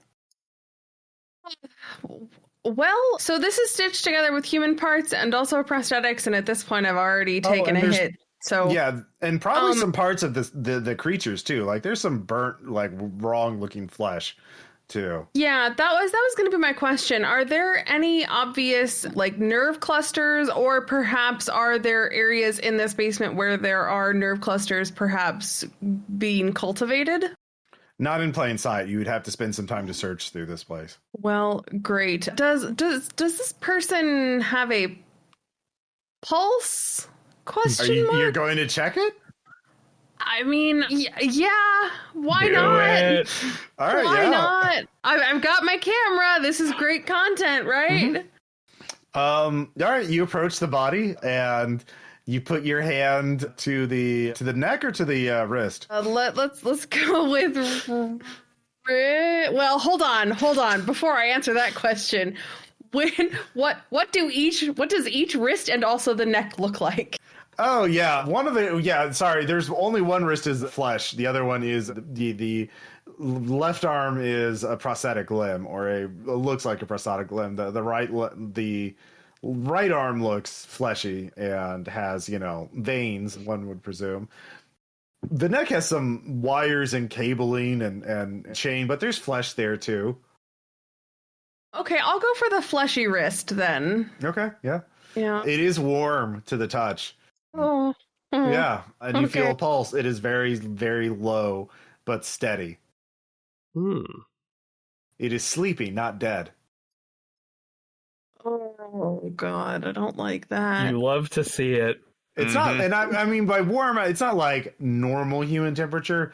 If this was a human, this person would be in like hypothermia, you would guess, but it's not like room temperature cold. So it's not like dead flesh, right? Yeah. It's like and then then you feel a jolt as like a little electricity courses through the entire body. Oh sure. Yeah.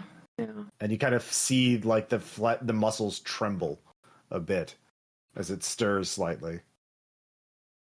Cool. Don't like that. Yeah.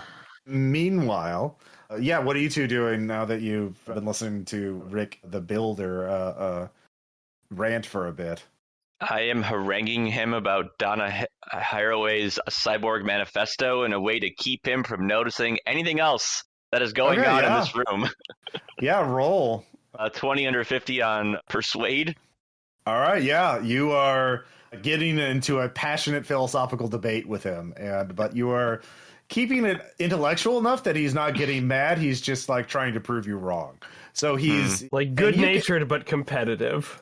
Not like, I'll say for free, this guy is definitely mood swingy, but like he could definitely fly off and go into a rage easily once he's agitated. But you're not pushing any of those buttons, and he's trying to he sees you, he's still trying to teach you the true way, and you're being able to deflect it. So, but Jesse, you can hear their voices are getting louder, and you can kind of hear the intensity of this debate picking up, and you can see the body down here is trembling more. It is responding and warming up a bit. Oh, I don't like that at all. Nope. Well, nope. So meanwhile, Skylar, what are you doing while this is all going on? Are you just still watching? I'm trying to. I mean, while something useful is happening, I don't want to interrupt anything, but I'm probably looking around the room and any place that I can sort of casually wander around on, like checking my phone or whatever, for the kind of stuff that would help us, say, capture, restrain, and surgerize a potentially unwilling person. Okay, yeah, you can roll. That's more of a search than alertness, I believe. Search Yeah, is I'm still- I'm, yeah. ru- I'm sort of Yeah. rummaging when I hear the voices getting louder. I'm opening stuff up and looking at things. Sure. Yeah, easily. 19. I actually made it. Yeah, you find handcuffs and zip ties and leather. Oh, a bunch of restraints. stuff that's fucking like disturbing to find. Okay, cool. Great. Oh yeah. Like so you can find that. Yeah, so you find tons of ways to restrain this guy. Easy, not a problem. Yeah. So Fucking weird. yeah. So yeah, what do you want to do next, Larry? You're really getting into this debate, but like, I'll say, yeah, he's like, look, you obviously are only approaching this from the world of theory. I can show you I've put this into practice. Let me have a demonstration in the basement. And so he gets up and starts walking towards the basement. And you hear this, Jesse, so yeah. Do I know that Jesse's downstairs? I'd say you kept enough situational awareness to realize that she went down there, yeah. The basement. I raise my voice in a way that Jesse's able to hear. Like, I've always done my best work in the garage. I'm not much of a basement man. Why don't you show me what projects you have going on over there? In there. He pauses and is like, I'll show you. The garage is merely a workspace for some of the appendage for process. Well, it's ancillary. I'll show you briefly. I have to do the welding up in the garage because of I need open air for sure. Of course. So he varies like, oh God, really? And he goes in the garage and gives you a quick little tour of it. Yeah, and there's welding equipment. There's a lot of stuff here. Jesse, this would give you an opportunity to run up to the ground floor if you want to, because you can hear this. Yeah. So. Yep, I'm gonna rejoin the group as if I never left. Okay. So after a couple minutes, he's like, all right, but if you want to understand my position, you must see what I've actually been able to achieve, which is my great work. Of course. My magnum opus, the great work. I think back to the alchemists of old in some ways, but I found something greater than the Philosopher's Stone, I have to say. So yeah, he starts going down into the basement. So do all of you follow, or are you doing anything else? Yeah. I think I'm gonna source some capture materials here. Okay. Yeah, you can easily do that. And the three of you go in there, and the other two of you, give me those sand checks. 35. Or 66. I'm good. How are you guys okay with this? This is crazy. Skylar is so good at being okay with shit. I can't possibly project myself fully into this character. I don't know. Look, dudes just want one thing, and they, aside from digging holes, they want to build a Frankenstein. It's just like, dudes just understand. The hole they dug. Yeah. You can see he has it is close to completion, but he touches the creature and it stirs. You can see its muscles tremble at his touch. This thing is not just a piece of meat and metal. It is animate. It is capable of emotion. Holy shit. Yeah. Well, do I see that Skylar has restraining material? If Skylar wants to show off. I mean, I will definitely, if there's a time that Larry's looking my way and this guy is I assume busy showing off his shit. Yeah, it's pretty easy to communicate with hand signals. That strains, zip tie. You can sort of wordlessly signal. This guy is not barely knows you're there. Let's not let him turn on his magnum opus, and let's just, I don't know, tackle this guy to the ground, maybe. Okay. I don't know, because we have to. I can't remember how we got the first nodule off, the nerve cluster off the big scary guy. Surgery. We literally cut it off his body.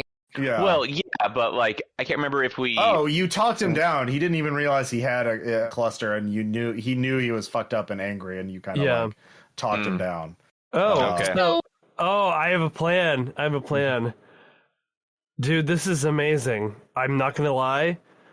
When you were saying that you had done something greater than the alchemists of old with the Philosopher's Stone and stuff, that sounded like some pretty big talk. I was skeptical. But this really shut me up on that. I gotta say, there is one issue that I want to like alert you to, so that you can like take full advantage of this great success that you've made. And that is that I have a decent degree of medical training, and as it stands, you're not gonna like be able to enjoy the fruits of your labor and like all the accolades deserving of your success, because you have a really serious medical condition that you may not be aware of. And I'll indicate the corresponding area on my body.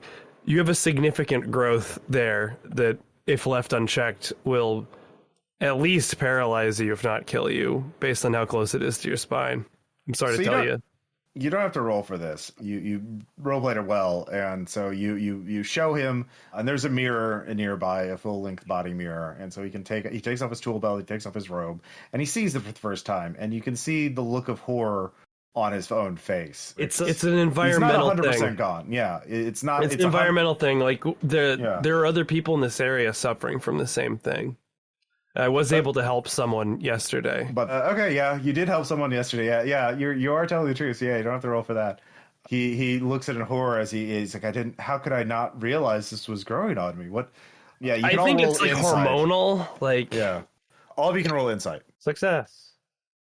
So with Also a success. Okay, yeah.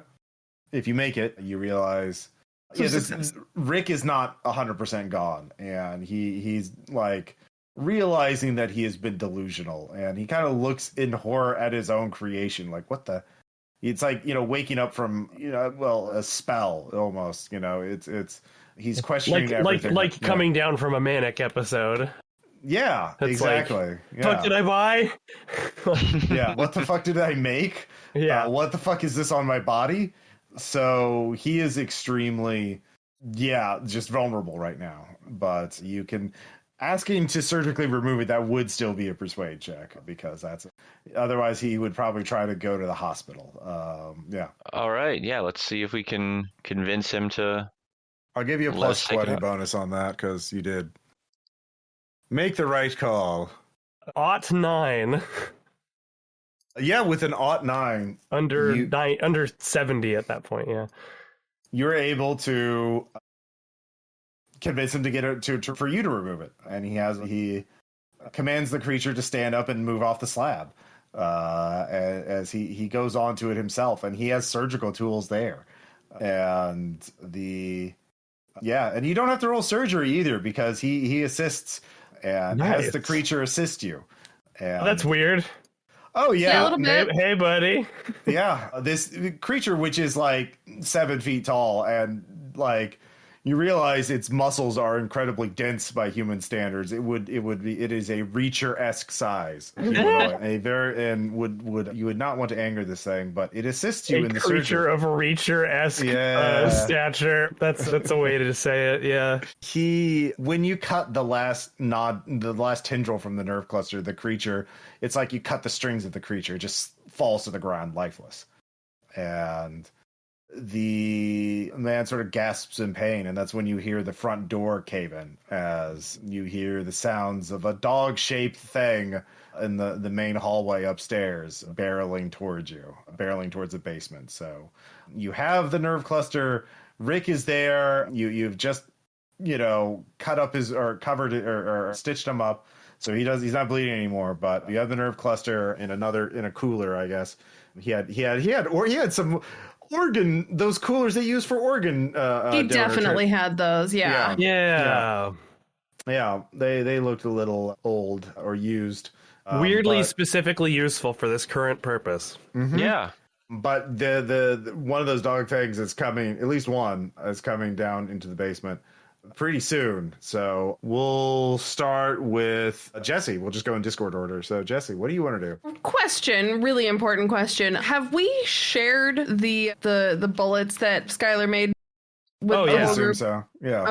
Okay, cool. Then, yeah, I would like to jury rig something to kind of like barricade the door to like make it more difficult for the dog to get down, but would allow us an amount of vision to potentially shoot out at it if there is enough time for that.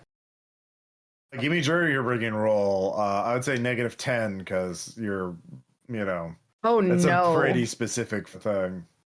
Oh no. So that's a 99. Oh, okay. Yeah. Wonderful. All right. Here we so go. You see a door from the just a down, and you like realize you just put the door across the stairs. This is like a basement. And there's like wooden, Supports.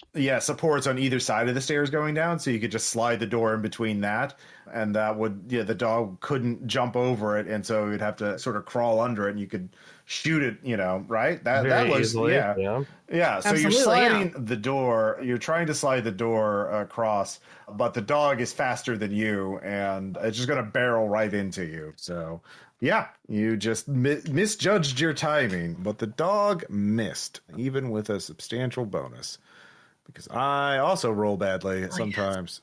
So, but the dog leaps at you. Jesse, you're on the stairs in front of the dog as it is trying to bite you. It's maw dripping with that necrotizing poison drool, and yeah, it's not great. So yeah, you can't, neither of you have, it'd be a negative, probably actually -30 to shoot, because there's cover and concealment because Jesse's in front of the dog, and it's a tight fit, and blah blah blah blah blah. So very, very awkward to try and shoot the dog off of Jesse right now. So we'll go with Larry next. I assume there's some sort of surgical implement I could use to hack at the dog. Sure. Yeah, there's a surgical hacksaw. Yeah. Or no, one of those. Or there's that. There's also a meat cleaver. Okay, yeah, the meat cleaver. Attack the dog with the meat cleaver? Yeah, that won't have a penalty. You can stab it through the stairs. Actually, I'd say it's still a -10 penalty. Yeah, and that's melee weapons. Yeah. Less penalty than trying to shoot. Yeah. And I miss, so. Right. You try and hack at the meat cleaver, but yeah, you're trying to slash at it but the support beams are getting in the way. So this is a basement with little half windows that like up at the top that you can try and squeeze through to get up to out of the basement. I should have mentioned that, but I didn't think to. Skylar, what do you want to do? You could try and grab Jesse and pull her out of harm's way. Yeah, that actually would be probably the most effective. Is just like, get my arms under a shoulder or two and pull back. Yeah, athletics. Failure. All right. Well, it's elevation. It's hard to reach up and get leverage from when you're the person lower. Then Jesse's above you. She's higher up on the stairs. So new round, Jesse. You're being attacked by a meaty dog-shaped monster. That is definitely not a duck. Can I not? Can I? I would like to get the fuck away from it. You can jump back down into the basement with an athletics check. And if you fail, you'll still jump down in the basement. And get either way, you'll jump down. Okay, let's do that. That is, oh, come on. Really? That is an 80 over 70.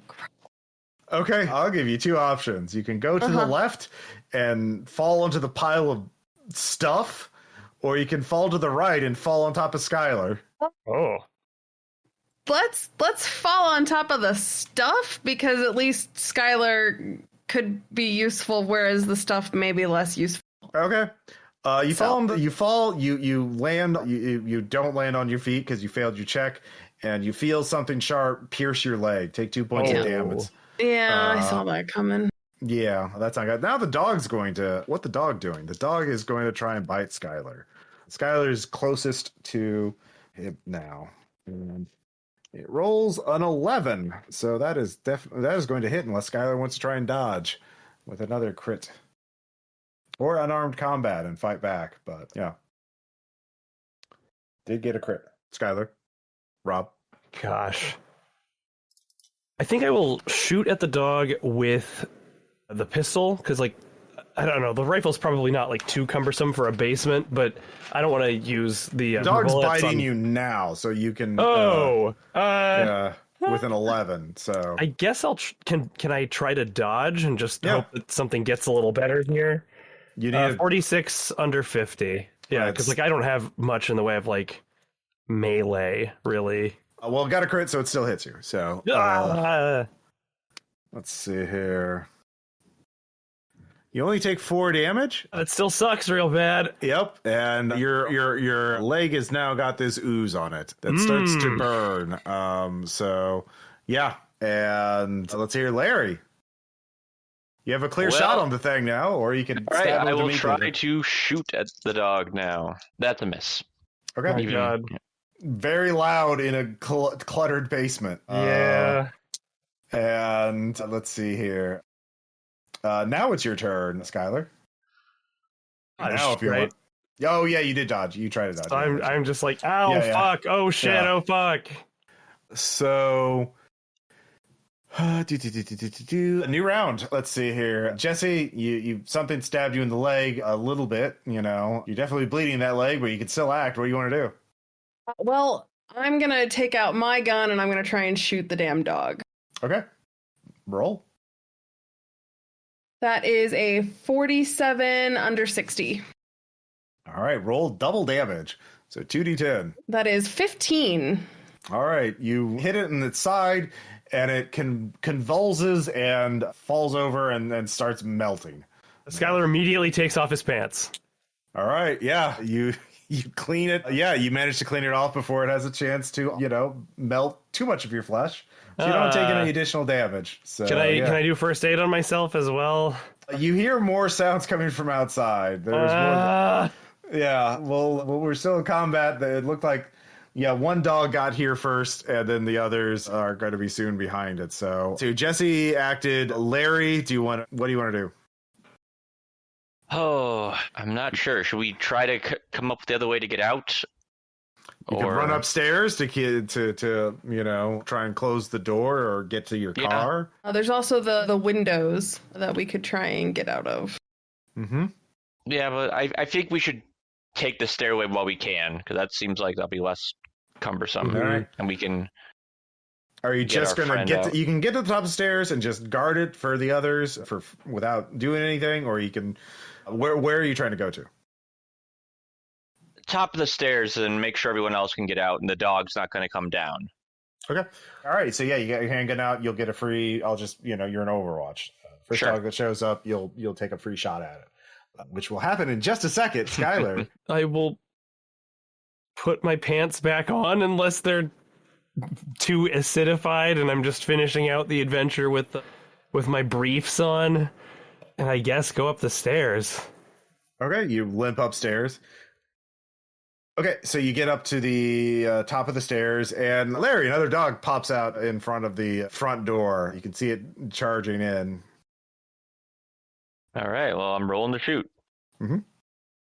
27 under 41. Roll 2d10, double damage. 15.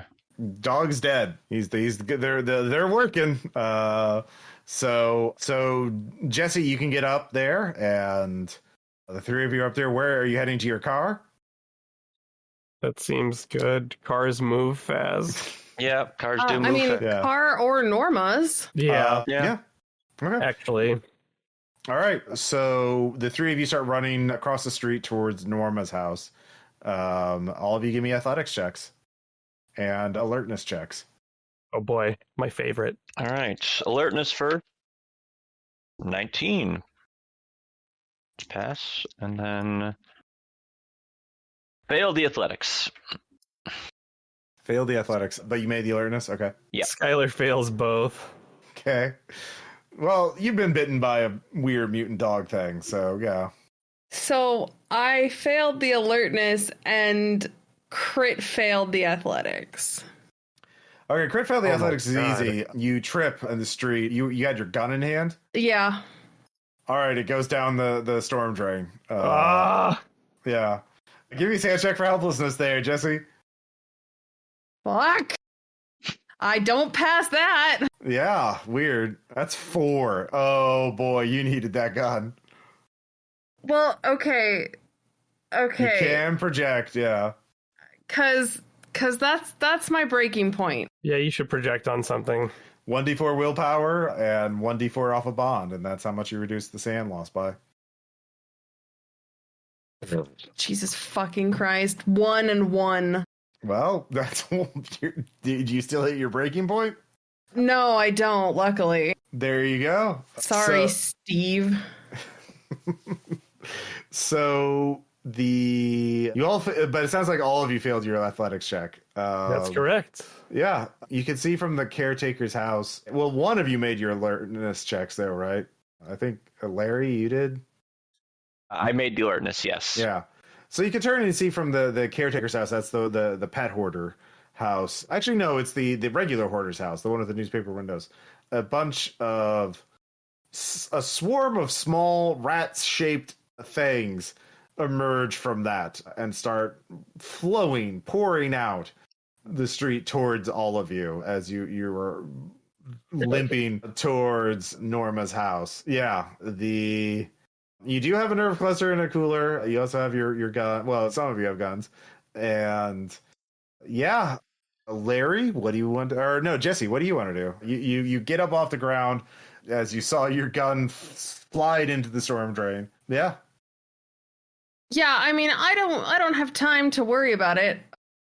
So since I'm off the ground, I'm just going to keep booking it to Norma's, assuming that the guys are still moving in that direction and we haven't changed everyone's moving in that course. direction. Yeah. Give me a second. 19 under 70. That's much better. Yeah. It's only across the street. You get to Norma's front door. And Larry, what about you? I'm also going to run away from the tide of rat-shaped things that are approaching. And I do not. I failed that athletics check as well. Okay. But you don't critically fail. No. All right. We needed the horror movie someone trips at the worst possible time. So Skylar, what about you? I mean, I'm just going to try. I am not likely to succeed, but I'm going to try. Oh, thank God. 13 under 32. Okay, so only Larry is... Norma opens the door and lets the two of you in. Larry, you're still outside when the rat swarm is catching up to you. Like Skylar's like, just like, keep rolling. Just T-1000 running down the street. Give me a sand check for seeing the swarm of rat things. Yeah, past that one. Yeah, they're shaped like rats, but they are made of the unnatural red and blackened meat. And you did make that? Yes. Okay. So, yeah, and they try and claw at you, but they miss because I rolled a 98. So that's good. So you can get in the door, but they're right at the door now, and they are individually too light to set off the bear traps. Actually, you hear some bear traps going off and puncture some of them. But, you could hear fury. All of you are inside Norma's house, and all of you hear furious scratching and gnawing sounds as the rats are trying to find their way in. And so everyone give me a sand check for that. That's not a good sound. It's like the opposite of ASMR. Pass that one. My God. I guess Skylar's been listening to some ratcore music lately. This does not bother him somehow. I only rolled a 1 if you failed, so you got that going for you. Okay, great. Yeah. Which means I still hit my breaking point again. You can project again. You can always keep projecting. Okay, I mean, at that point, there's only one that I can lose, right? Because that I can regain because the sand loss was only 1. I mean, it's up. Yeah, the thing is, if you roll more than a 1 on the D4, you'd be losing more willpower and bond than what you're actually getting for sanity. Yeah. So it's up to you. I mean, you could just. The breaking point is for long-term disorders. So like that would be like a, phobia of certain animals or the dark or something like that. Yeah. So they don't come into effect right now. So you can still act. Okay. Yeah. I guess it's 5 or 1s for the fight, flight, or freeze. So got it. Okay, yeah, I'll just eat it. That's fine. Okay. But yeah, Norma's in there. She's like, "What the fuck? I've never seen this before." And she has tranq darts. They're not really good against swarms of things. So yeah, you each get an action. Let's see here. Go back to the top with Jesse. Norma, do you have a shrapnel grenade or something that I can turn into a shrapnel grenade? I don't got military things. I do have some stuff. She shows you. She has construction materials and wilderness survival supplies and that kind of thing. Do we have a coffee can and nails and? Yeah. You coffee can and nails, sure, but like you don't have much of the way of propellant or explosives unless you jury rig. So you can make a jury rigging check. One of those Coleman grill. Like green. Oh, like a pro. Oh, you know what? Yeah, I'll give you a +10. Yeah. No, you have urban survival train. If she has like a I have urban combat too. If we want to like salvage some stuff through the house. Yeah. So without any bonuses, it's a 52 under 60 for jury rigging. Because what I would like to do, with everybody's permission, is take the nerve cluster that we got, put it in the middle of this jury rigged shrapnel grenade, throw it out into the swarm of things, and then the idea is that the nails will puncture and send this black blood out into the swarm of things and dissolve all of them at once. Yeah, like I said, there's like little camping portable propane containers used for cooking stoves and that kind of thing. And flares. So nerve cluster, that stuff. Maybe one of the M80s from the paint bomb supplies. Oh yeah, you did get some M80s. That's right. Yeah, so you're working on that, and someone can like reinforce doors and windows to make sure the rats can't get through. That would be like athletics or strength ×5. Well, what about urban combat? Urban combat, that could also be used for trap making and that kind of thing. Yeah, so I'll just work on fortifying and or home aloneing this place. Oh yeah, you could use urban combat for that. Yeah, I'll give you a +20 on urban combat to fortify 22 under 60. All right. Hell yeah. You know how to fortify a place against biological and chemical attacks. It's the same principle, really. It is a kind of form of biological attack if you think about it. Yeah, weird mutant rat things. Just don't think too hard about it. Skylar has never and could never. Then Larry, what do you want to do? Well, it looks like Skylar's got the fortifications kind of covered.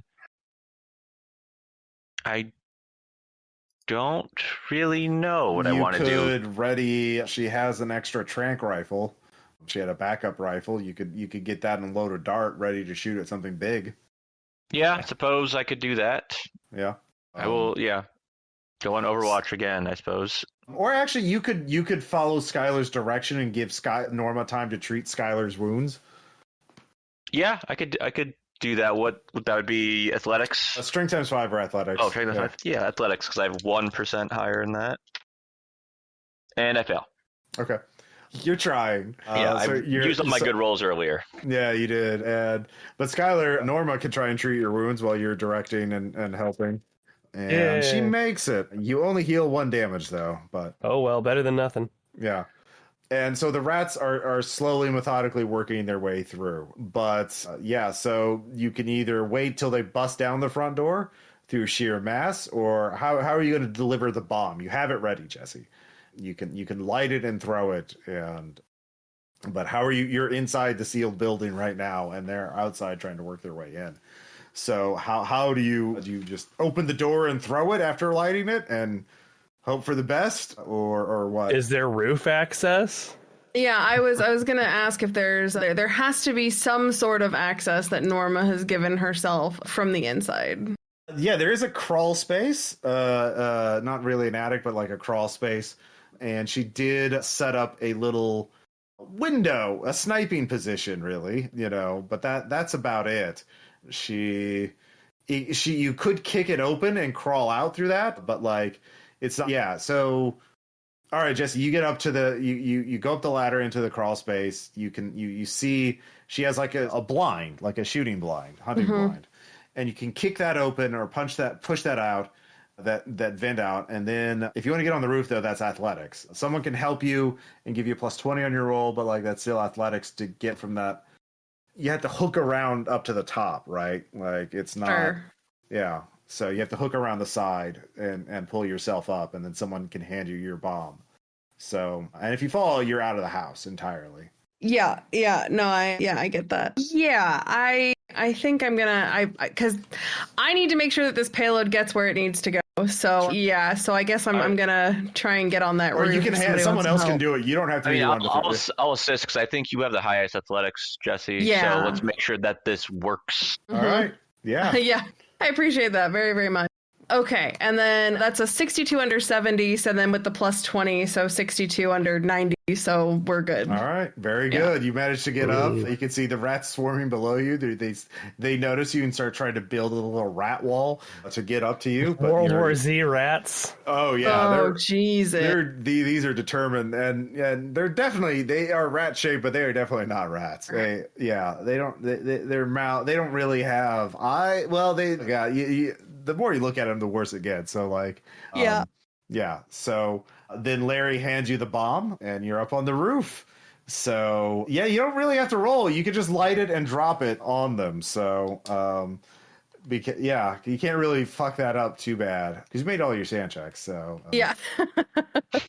so you drop the nerve cluster bomb and into the densest part of the mass, the swarm, and it sprays nails and bits of metal, and the air is filled with aerosol black blood, and the rats just shrivel and die and melt, and all the bear traps go off from the shockwave any ones that hadn't already been triggered, and there's just this horrific explosion that shakes the building a bit and peppers it with nails and shit like that. Your Jesse, give me actually athletics time to not get knocked down. 38 under 70. Okay, yeah, you were almost knocked down, but you managed to get low and cling to the roof, so the shock didn't knock you down. And there's brief silence for a moment, as it looks like there's nothing moving in sight, Jesse, as you're up there on the roof looking around, and then a stop sign sails through the air from the darkness and pierces the roof about a foot away from you. And yeah, so give me a sand check for violence. Sure. I don't pass. Yeah, it's big enough to throw stop signs like a spear. That's only one. All right. Yeah, the stop sign, was thrown like a spear and went through the roof of the house. Norman's gonna have to get some roofers in here, and so all of you hear that coming from outside, and of course, Jesse, you don't see anything. Actually, Let's see here. You can actually roll. What's your current willpower? My current willpower is 9. Okay. So current willpower times 5 is a 45. So roll that. 83. Okay, you don't see it. So yeah, Jesse, what do you want to do? I feel like fighting something I can't see by myself is not a great idea, but does Larry happen to have a paint bomb close by? Well, you went away from the where the sniper hole was that you crawled out of in order to get to where the mass was densest. So you could you could crawl back over that way and yell at Larry to give you a paint bomb. Okay. Yeah. That makes sense to me. Okay, Larry. Yeah. That's both your actions is basically handing the paint bomb to Jesse. So, Skylar, you're in the house with Norma. Norma's like, "What the hell was that?" Improvised explosive device, ma'am. No, what hit the roof? There was something hit the roof. Oh, probably nothing good. I plan on shooting it. So Skylar is going to basically exit the house to take up a oblique firing position. Okay. What's your current willpower? 15, baby. 75%. Roll it. Yeah, I see the shit out of whatever it is. Do you? What'd you get? It's an opposed 47. test. You do not see it. Oh, really? It's an opposed test. Yeah. Oh no, it's good at it. Yeah. And let's see here. Yeah, you go out there. You don't see it as you're looking around. And in my passing of the paint, do I see it or do not? You're looking at Jesse. You're just looking at Jesse. Yeah. So new round, it is going to act, and it is going to use one of its abilities. Let's see here. Skylar, you have such great willpower. Make that willpower times 5 check again. You can 71. sacrifice. Okay. Your nervous system lights up as though someone had taken your spine and put a live wire on it. You just feel pain throughout your entire body. Your brain is just sending however, you did partially resist it. Fuck, this is as bad as salvia. You have you can still act, but you have a negative penalty to everything from the pain. Now you can sacrifice, pain don't hurt by sacrificing 1 HP and negate the penalty for that round. Hell yeah, let's do it. Can I try to see it again? You sure can. All right. 61? Yeah, you do see it. It's the giant in the photo. Oh, fuck that guy. All right, shooting him. Oh, no. You need to make a sand check first. Well, that makes sense. I got a 19. I'm very okay with this. Somehow. Let's see. No, you lose 5 sand for making it. 5 for making it. Nice. Yeah. Okay. Mm-hmm. That puts my sanity at 69. It's also fight, flight, or freeze, unless you want to project. Of course I'm willing to project. I don't need a daughter for anything. Okay. I've probably never paid attention to her before anyway. All right. But actually, no, I've still got bond points with my dad. Fuck that guy. He's exited his main productive years anyway. He's no longer building shareholder value. Yeah, that's right. So I'll take 3 back off that. Okay. All right. Yeah. You see the entity. It is holding up. It is, in one hand, is sort of pointing towards you, like making this kind of gesture. You realize it is the one lighting up your nervous system through psychic power. Yeah. Its other hand, it has a car engine. Nice. Yeah. I will make a much simpler and more recognizable hand gesture at the monster and then shoot it with my rifle.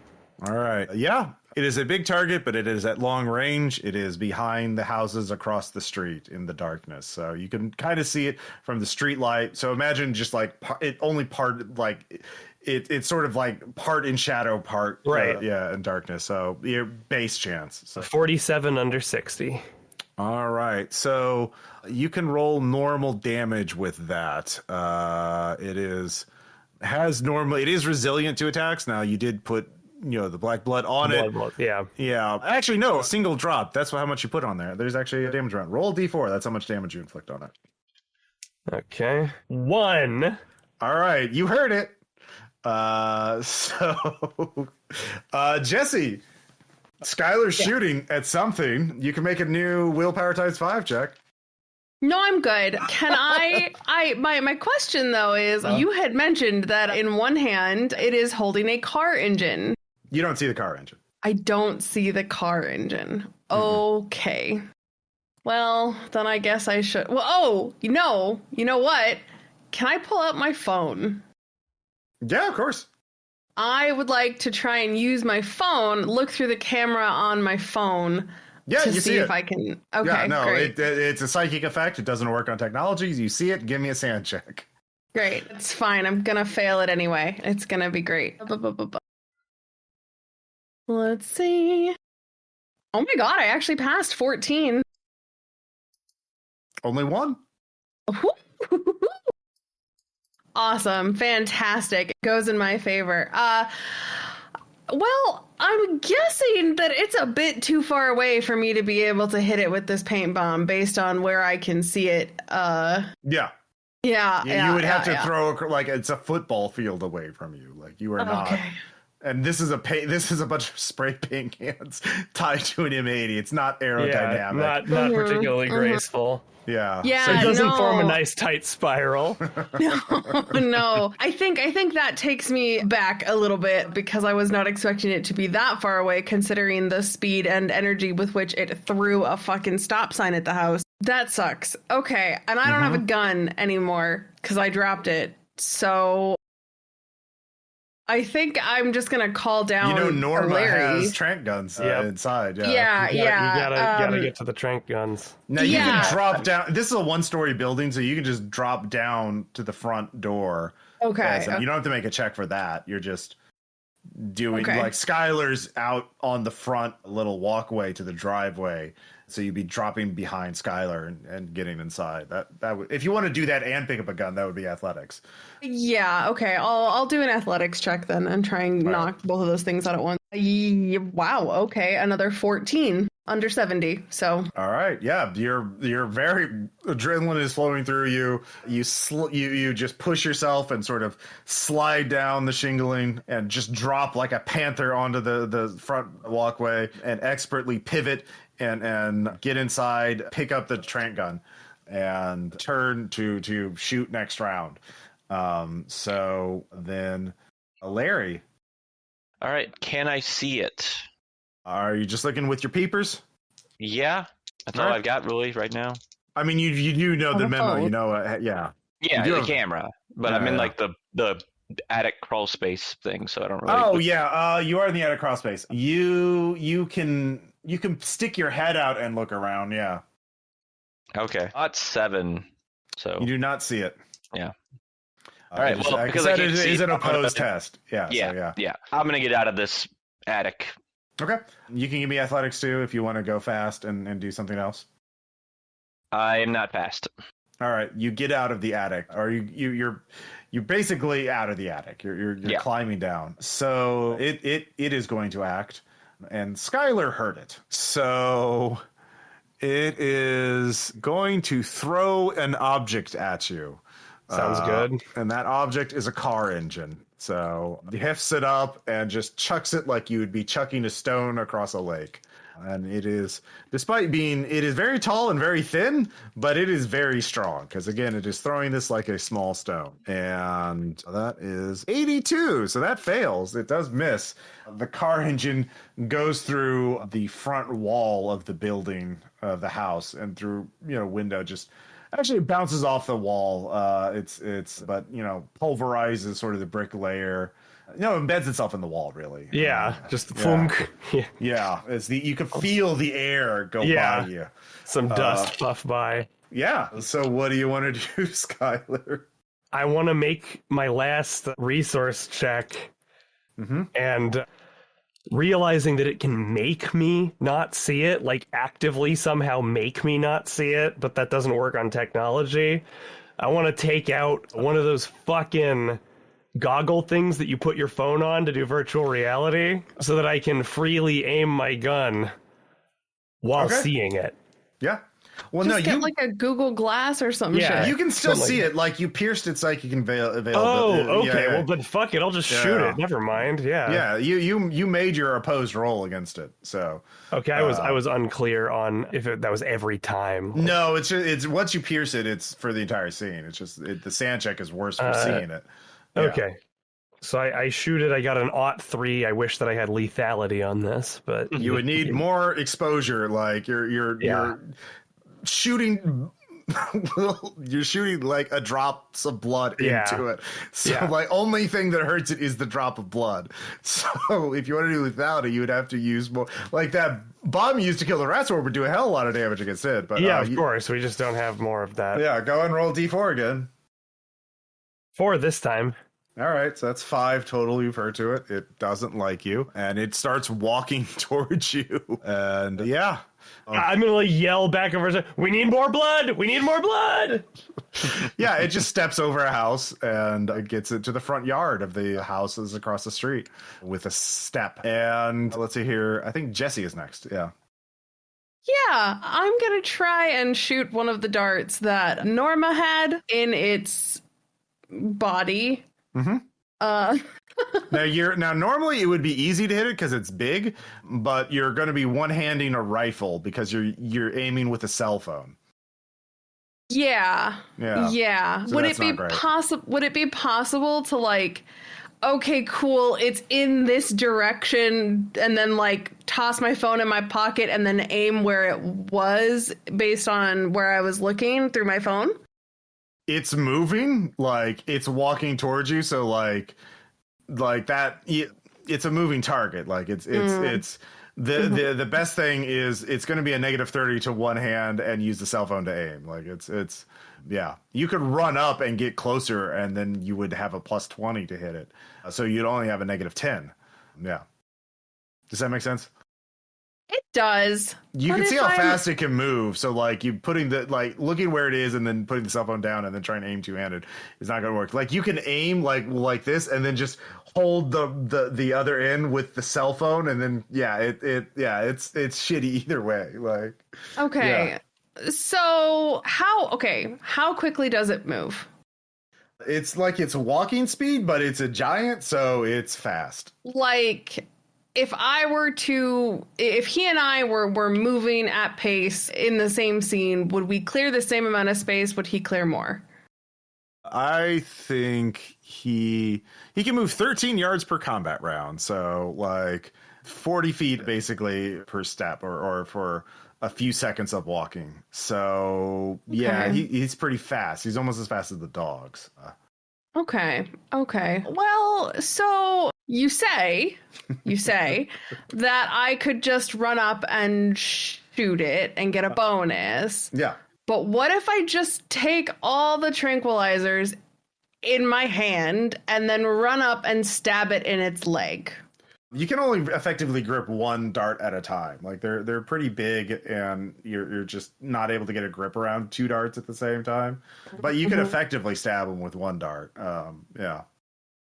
Okay. Now, if you use jury rigging to like tape a bunch to like a broom to make a dart spear, you can do that. Yeah. I love this. I love where this is going. Yeah, let me try that to All see right, if I can that's do a that. jury rigging action. Yeah. I will keep heroically Norma getting sees its attention. Well, Norma sees what you're trying to do, and she will help you. You'll give you a plus 20 on this jury rigging check. Okay, that's a 47 under 80. So. All right, so that's your round is taping. Yeah. There are 4 darts available because I think, one is in your rifle, and there's 3 available because there are 2 rifles and each one has a dart, and there were 5 darts total. So there's 3 darts left. Are you taping all 3 up to a broom? Yeah. Okay. All right. And I could scream, like, someone get me one of those trank things. I can see it. All right, Larry, you hear this. All right, well, I go out to the front porch and see if I can see it. Okay. A 46. Nope. Under 70. It beat you in a post test. Okie doke. Now, you do have a cell phone, so you can see it if you want to. Yep, gonna see if I can do that. Yeah, you pull up the cell phone and you see it. Yep. And give me that sand check. Fumble. Oh. That's 10. Yeah. So even if you get as much... Now, you can, I think, suppress temporary insanity for a D4, willpower, and a bond. You still lose 10, but you don't go to flight, fright, or freeze. Yeah, so that does take me down to a breaking point exactly. So well, I mean, the 5 or more at once also puts you at fight, flight, or freeze. Sure. So I'll try to suppress that fight, flight, freeze. Okay. 4 points. All right, so you lose 4 off a bond and lose 4 willpower, but you are able to act rationally. So that's good. You'll have nightmares about this for the rest of your life, however long that is. But you know. Yep. Not if I don't live long enough to go to sleep. That's future Larry's problem. If there is a future Larry, yeah. Different thing to worry about. That's true. So what is Larry going to do? You look at the cell phone, you see the most horrific thing that is shaking. You can feel when it steps down, you feel the ground tremble a bit and can feel the air being moved by its presence. And that's how you know it's real, because you can't see it. You can see in one eye the empty space in front of you, and then your phone, you can see it moving around, and it is just pure hatred, and it is an abomination. So yeah, you're not taking this well, but you can, your rational parts, you must act, you must think. Yeah. I must shoot it with the trank gun. So you have one of the 2 trank guns. All right. Are you wanting to get a point blank range or stay in the relative safety of the house and shoot out the front door? Now, shooting with the cell phone is a negative 30 penalty. Yeah, so I'm going to have to get in close. Discussed. Yeah. All right. So you run up close. So it's only negative 10 off your firearms check. Okay. And I fumble again. All right. Holy shit. Oh How could you fumble this? I shoot myself in the foot with it while I'm running up. You shoot yourself in the foot with it. With the black blood. With the trank black dart. blood. Yeah, give me a con times 5 check. Jesus Christ. I failed that one too. Stop! All right. You shoot yourself in the foot and you just go down. You're going to be stunned until you'll get a chance every round to wake up or do something. Yeah. So, Quite possibly like my most disastrous round of a horror RPG ever. This is pretty bad. Yeah. So Skylar, guess who's the only target right in melee range of the giant? Yeah, that would be you. Yep. So it bends down and reaches towards you. Dodge! Yeah, roll that dodge. 46. Is that still a success? Yes, it is. All right, that beats its 20. Yeah, it grasps at you, and it just the tips of its fingers hit the gutters on the front house and rip them out as those cutting through paper. Skylar Dookie's a minor shooter. Yeah, it would have been a lethality hit if it did. I imagine. Yeah. So back to you, Skylar. Yeah. Running around the back of the house. Okay. Athletics. Hey, ought to. Cool. Yeah, you're in the back of the house. Jesse, you made it. It's there, and with the cell phone and your spear, you can stab it with the spear with one hand. There's no penalty on that. You can charge, and I'll give you plus 20 on your melee weapon for the spear with all the darts. Okay. What did you say you were giving me? Plus what? 20. And you know what? I'll give you another thing. It occurs to you, a part of you is like, if Norma distracts the thing, I could get a better shot. Or if someone distracts it and Norma's here, if you're willing to, yell at Norma to go be a distraction, you could get another bonus. But that would put Norma at risk. And certainly you'd feel real bad if anything happened to my intention with running behind the house was to keep it coming after me because it just failed to get me. Is there anything that I can do to keep its attention on me in that? Harangue. Perfect. It probably doesn't speak a human language. Who knows? But I'm going to say like just the most vile shit about its mom, and it can feel intention. It's psychic. So yeah. Oh, okay. So I'm going to call it I'm going to say it's hung like a thumbnail and no one will ever love it. And like all of its friends secretly hate it and all that stuff. And I'm going to fuck its wife and make him watch. 39 under 50. All right. I'll give you that. Yeah. So you get additional bonus because Skylar is distracting it. So you have a plus 30 on your melee weapons check. Oh, thank God for that extra 10 because that is a 51 under 60 now. 51 under. Okay. All three syringes plunge into it at the same time as you stab it in its shin, basically. And this is a lethality roll. So you get to roll a percentile roll. That's 20% lethality. If you roll under a 20, it's instantly dead. Otherwise, we add the two dice together. 17. Okay. It falls to the ground. And you feel the ground shake. And as it convulses and rears up it reaches a claw up at the sky, and then it turns to you, and you all see it as its psychic invisibility fails, and just there's an ancient hatred in it, a look of contempt and disgust as you have slain it, and then it melts into putrid thin slime on Norma's driveway, and pretty soon you can hear some screaming and wailing coming from the other houses as a woman comes out of her house and screams and throws the dying nerve cluster off of her. And all of you regain 6 sand. Hell yes. Whew. Skylar's Larry, Norma pulls out the dart, and Larry, I'll say you took 5 damage from that. Did you survive? Oh. I did, yes. Okay. Oh man, we can do like a mini series following his physical therapy and yes. So you have defeated the entity. Cryptid community immortality. Yeah. Truly. So with this, I'll let you all narrate like the epilogue. I have an idea of what would happen in the theatrical cut of this, is that this becomes a meta found footage movie. No one will believe this happened, but if you package it as a regular horror movie, boy, this could be the next Blair Witch or Paranormal Activity.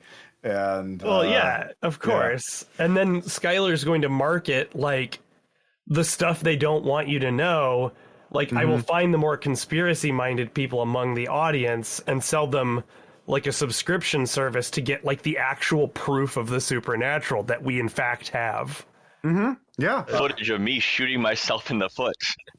Yeah. There's, all bloopers, Easter eggs. Bloopers. Yeah, like, because there's no problem with selling this content to different markets as different things. Like, yeah, let's go. Do any of you come up with a name for the entity other than, that's not, the entity is not very dramatic. I mean, The Thing did really well, so I don't know. That was a cult classic. It failed commercially on release. Yeah. How about the Giant of Hatred? The Giant of Hatred. It's too long. Well, no. Fans start calling it Skinny Bob. Calling it the entity would be in line with a lot of like horror movie nomenclature. That's true. Yeah, that's fair. All right. Well, what was the name of the street? Oh, okay. Yeah, that's true. Ooh, what would be a good street name for that? Well, you could just call it La Fontaine, MS, like Missouri, like that. Yeah. The La Fontaine Stalker. Yeah, the La Fontaine. Briggs the Briggs's devil. Yeah. Yeah, or Briggs. It's Briggs now. Briggs. Yeah. Name is Briggs. Yeah. Big Briggs. Big Briggs. Big Briggs. So, any other bits of the epilogue do you want to add? Jesse? Larry. Yeah. I feel like from this point on, I do have like a noticeable like limp from my bum foot that I milk for like every chance I had of just being like, I need this cane for my foot, even if I don't really need the cane for my foot. Yeah, but it's character defining feature. It becomes a selling point for the channel for sure. Yeah, do you remember that time that Larry, stabbed himself in the foot fighting the fighting Big Briggs? Yeah, I think that this really helps Jessie out because her first love was found footage films, so being able to take all of this and really edit it down into the masterpiece has really given her some more direction, and I think she was able to make some contacts in the film world and uses those to help further the channel and also her own career. Okay. Are you going to stay and embrace, the entity and what you've done here? Are you going to we got to find some more monsters, man? Or are you going to try and become respectable filmmakers and get away from all this? I guess it really would depend on how the movie is received and what that does for the current programming that we have on the channel. So I guess it would depend if the movie is well received, but and the cryptid stuff still does successful or gets a little bit of bump, then maybe I'll kind of continue doing that if that's where the money is. But probably. I guess it depends on audience reception on which way to go. My thought, honestly, is that we kind of have to keep looking for more, regardless of general reception of the film, whether it's good or bad. Either if it's good, then that should push us to want to create more. But to do that, we need to be able to find more creatures. Or if it's bad, then we have to make up for the poor content by finding something bigger and better. So at the end of the day, I think that we really don't have a choice and we do need to keep searching for more. Completely authentic monster execution film is a thoroughly untapped market. We are conquistadors in this market. Oh my God. Yeah, like probably no matter. Yeah, it's not going to be as big as the Blair Witch thing. But it'll probably do well, but like you eventually you don't want to be one hit wonders, right? So you're gonna have to like hit the road again and look for something weird. Yeah, I mean, and like we can't do like a Big Briggs 2 Electric Boogaloo, right? Like because he's dead. So we have to find something else. It's not just Blair Witch where we can be like, oh, Blair Witch 2, another group of quirky kids find Big Briggs because Briggs is dead. So like, now we gotta keep searching. Keep searching. Yeah, I will be making Big Briggs NFTs though. Oh yeah. Oh my God. Or is it gonna be like this Big Briggs has shutter shades? Yeah, exactly. That's 100% the vibe that I'm thinking right now. Amazing. Board Briggs NFTs. There you go. Yeah. So I'll probably come up with some more weird monsters and do maybe some more with that RPPR scenario. Just like maybe in a couple of months, you're like, you're down, your hits are down, your revenue's down. You got to find something else to go kill. We just accidentally became the Ghostbusters. Yeah, you really did. Like we really are just doing this for real leads now. Yeah. All right. Well, that's Darkfield. That kicked ass. I love that. That was amazing. Was not expecting to find a Frankenstein monster tucked into this scenario. Yeah, So- very good. I ran this for the patrons in Delta Green, and in the Delta Green version, I just had them like, we found this document in our archives from a previous organization, and we're not going to say what that organization was. It was Majestic 12, and we don't understand. Everyone who wrote this is dead, so we need you to verify if this is real, and then if it is real, go kill that thing. And so that was one they did in one shot because they started with the memo, but they went to the builder's house too. But what their mistake is they're like, all right, I wait till the guy has his back turned to us, and then I just hit him with some sedatives. And the guy is psychically linked to the creature, so if he feels angry or scared or something happens to him, the creature wakes up and is just going to get your ass. And so one of the players was literally one shot, was alone in the basement, and the creature woke up and just killed him with one punch. Oh! No one went in the basement to check on him. They're like, that didn't sound good. Let's get the fuck out of here. And they took the guy in the nerve cluster with them, and that player just picked a special forces guy. He's like, there's something bad there. They're sending you a special forces dude with a flamethrower to help clean it up. And so you guys handled that a lot better than the other team did. So yeah, but I liked it both games of this I've run. You checked out the builder's house. Oh my God. Well, it seems like the least threatening options after we figured out, or at least were told what was going on in the other houses. It was like pet hoarder lady? No. Yeah. Regular hoarder? No. The guy we don't want to meet with the white panel van? Absolutely not. Mm-hmm. Yeah, his nerve cluster fused with his neck, so he just has like shark jaws now, and he just eats roadkill and hitchhikers. He's just a cannibal. Oh my God! Yeah, he's the only one who can't be saved. Everyone else, you can rescue them or can peacefully extract the nerve cluster. But like him, he's just a monster. So yeah, he's the closest to transforming into an entity.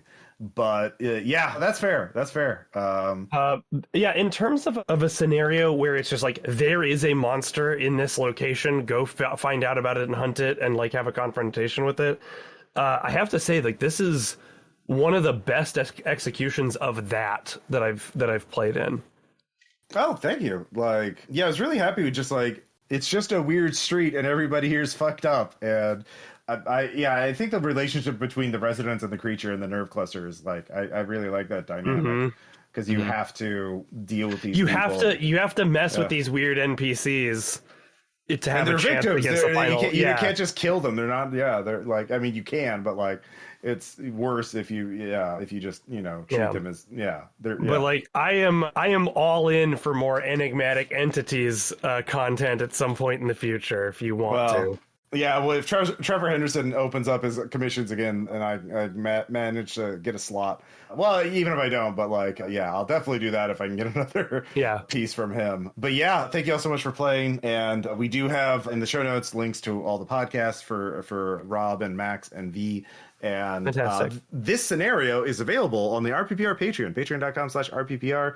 Darkfield is out, 7 unique residents. All the monsters are set out in Cthulhu Eternal, which is an OGL system, and it's a percentile system, so it's easy to adjust it for Delta Green. Yeah, In fact, I was gonna say I'll run my at-home Delta Green folks through this. Yeah, I want to run this for the Relatable Roles crew.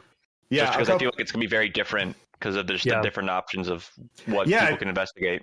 Yeah, there's a couple different hooks. The Cryptid one is the default one, but or the Delta Green one is just start with a memo and work out from there. But you could also do another hook I thought was wellness check.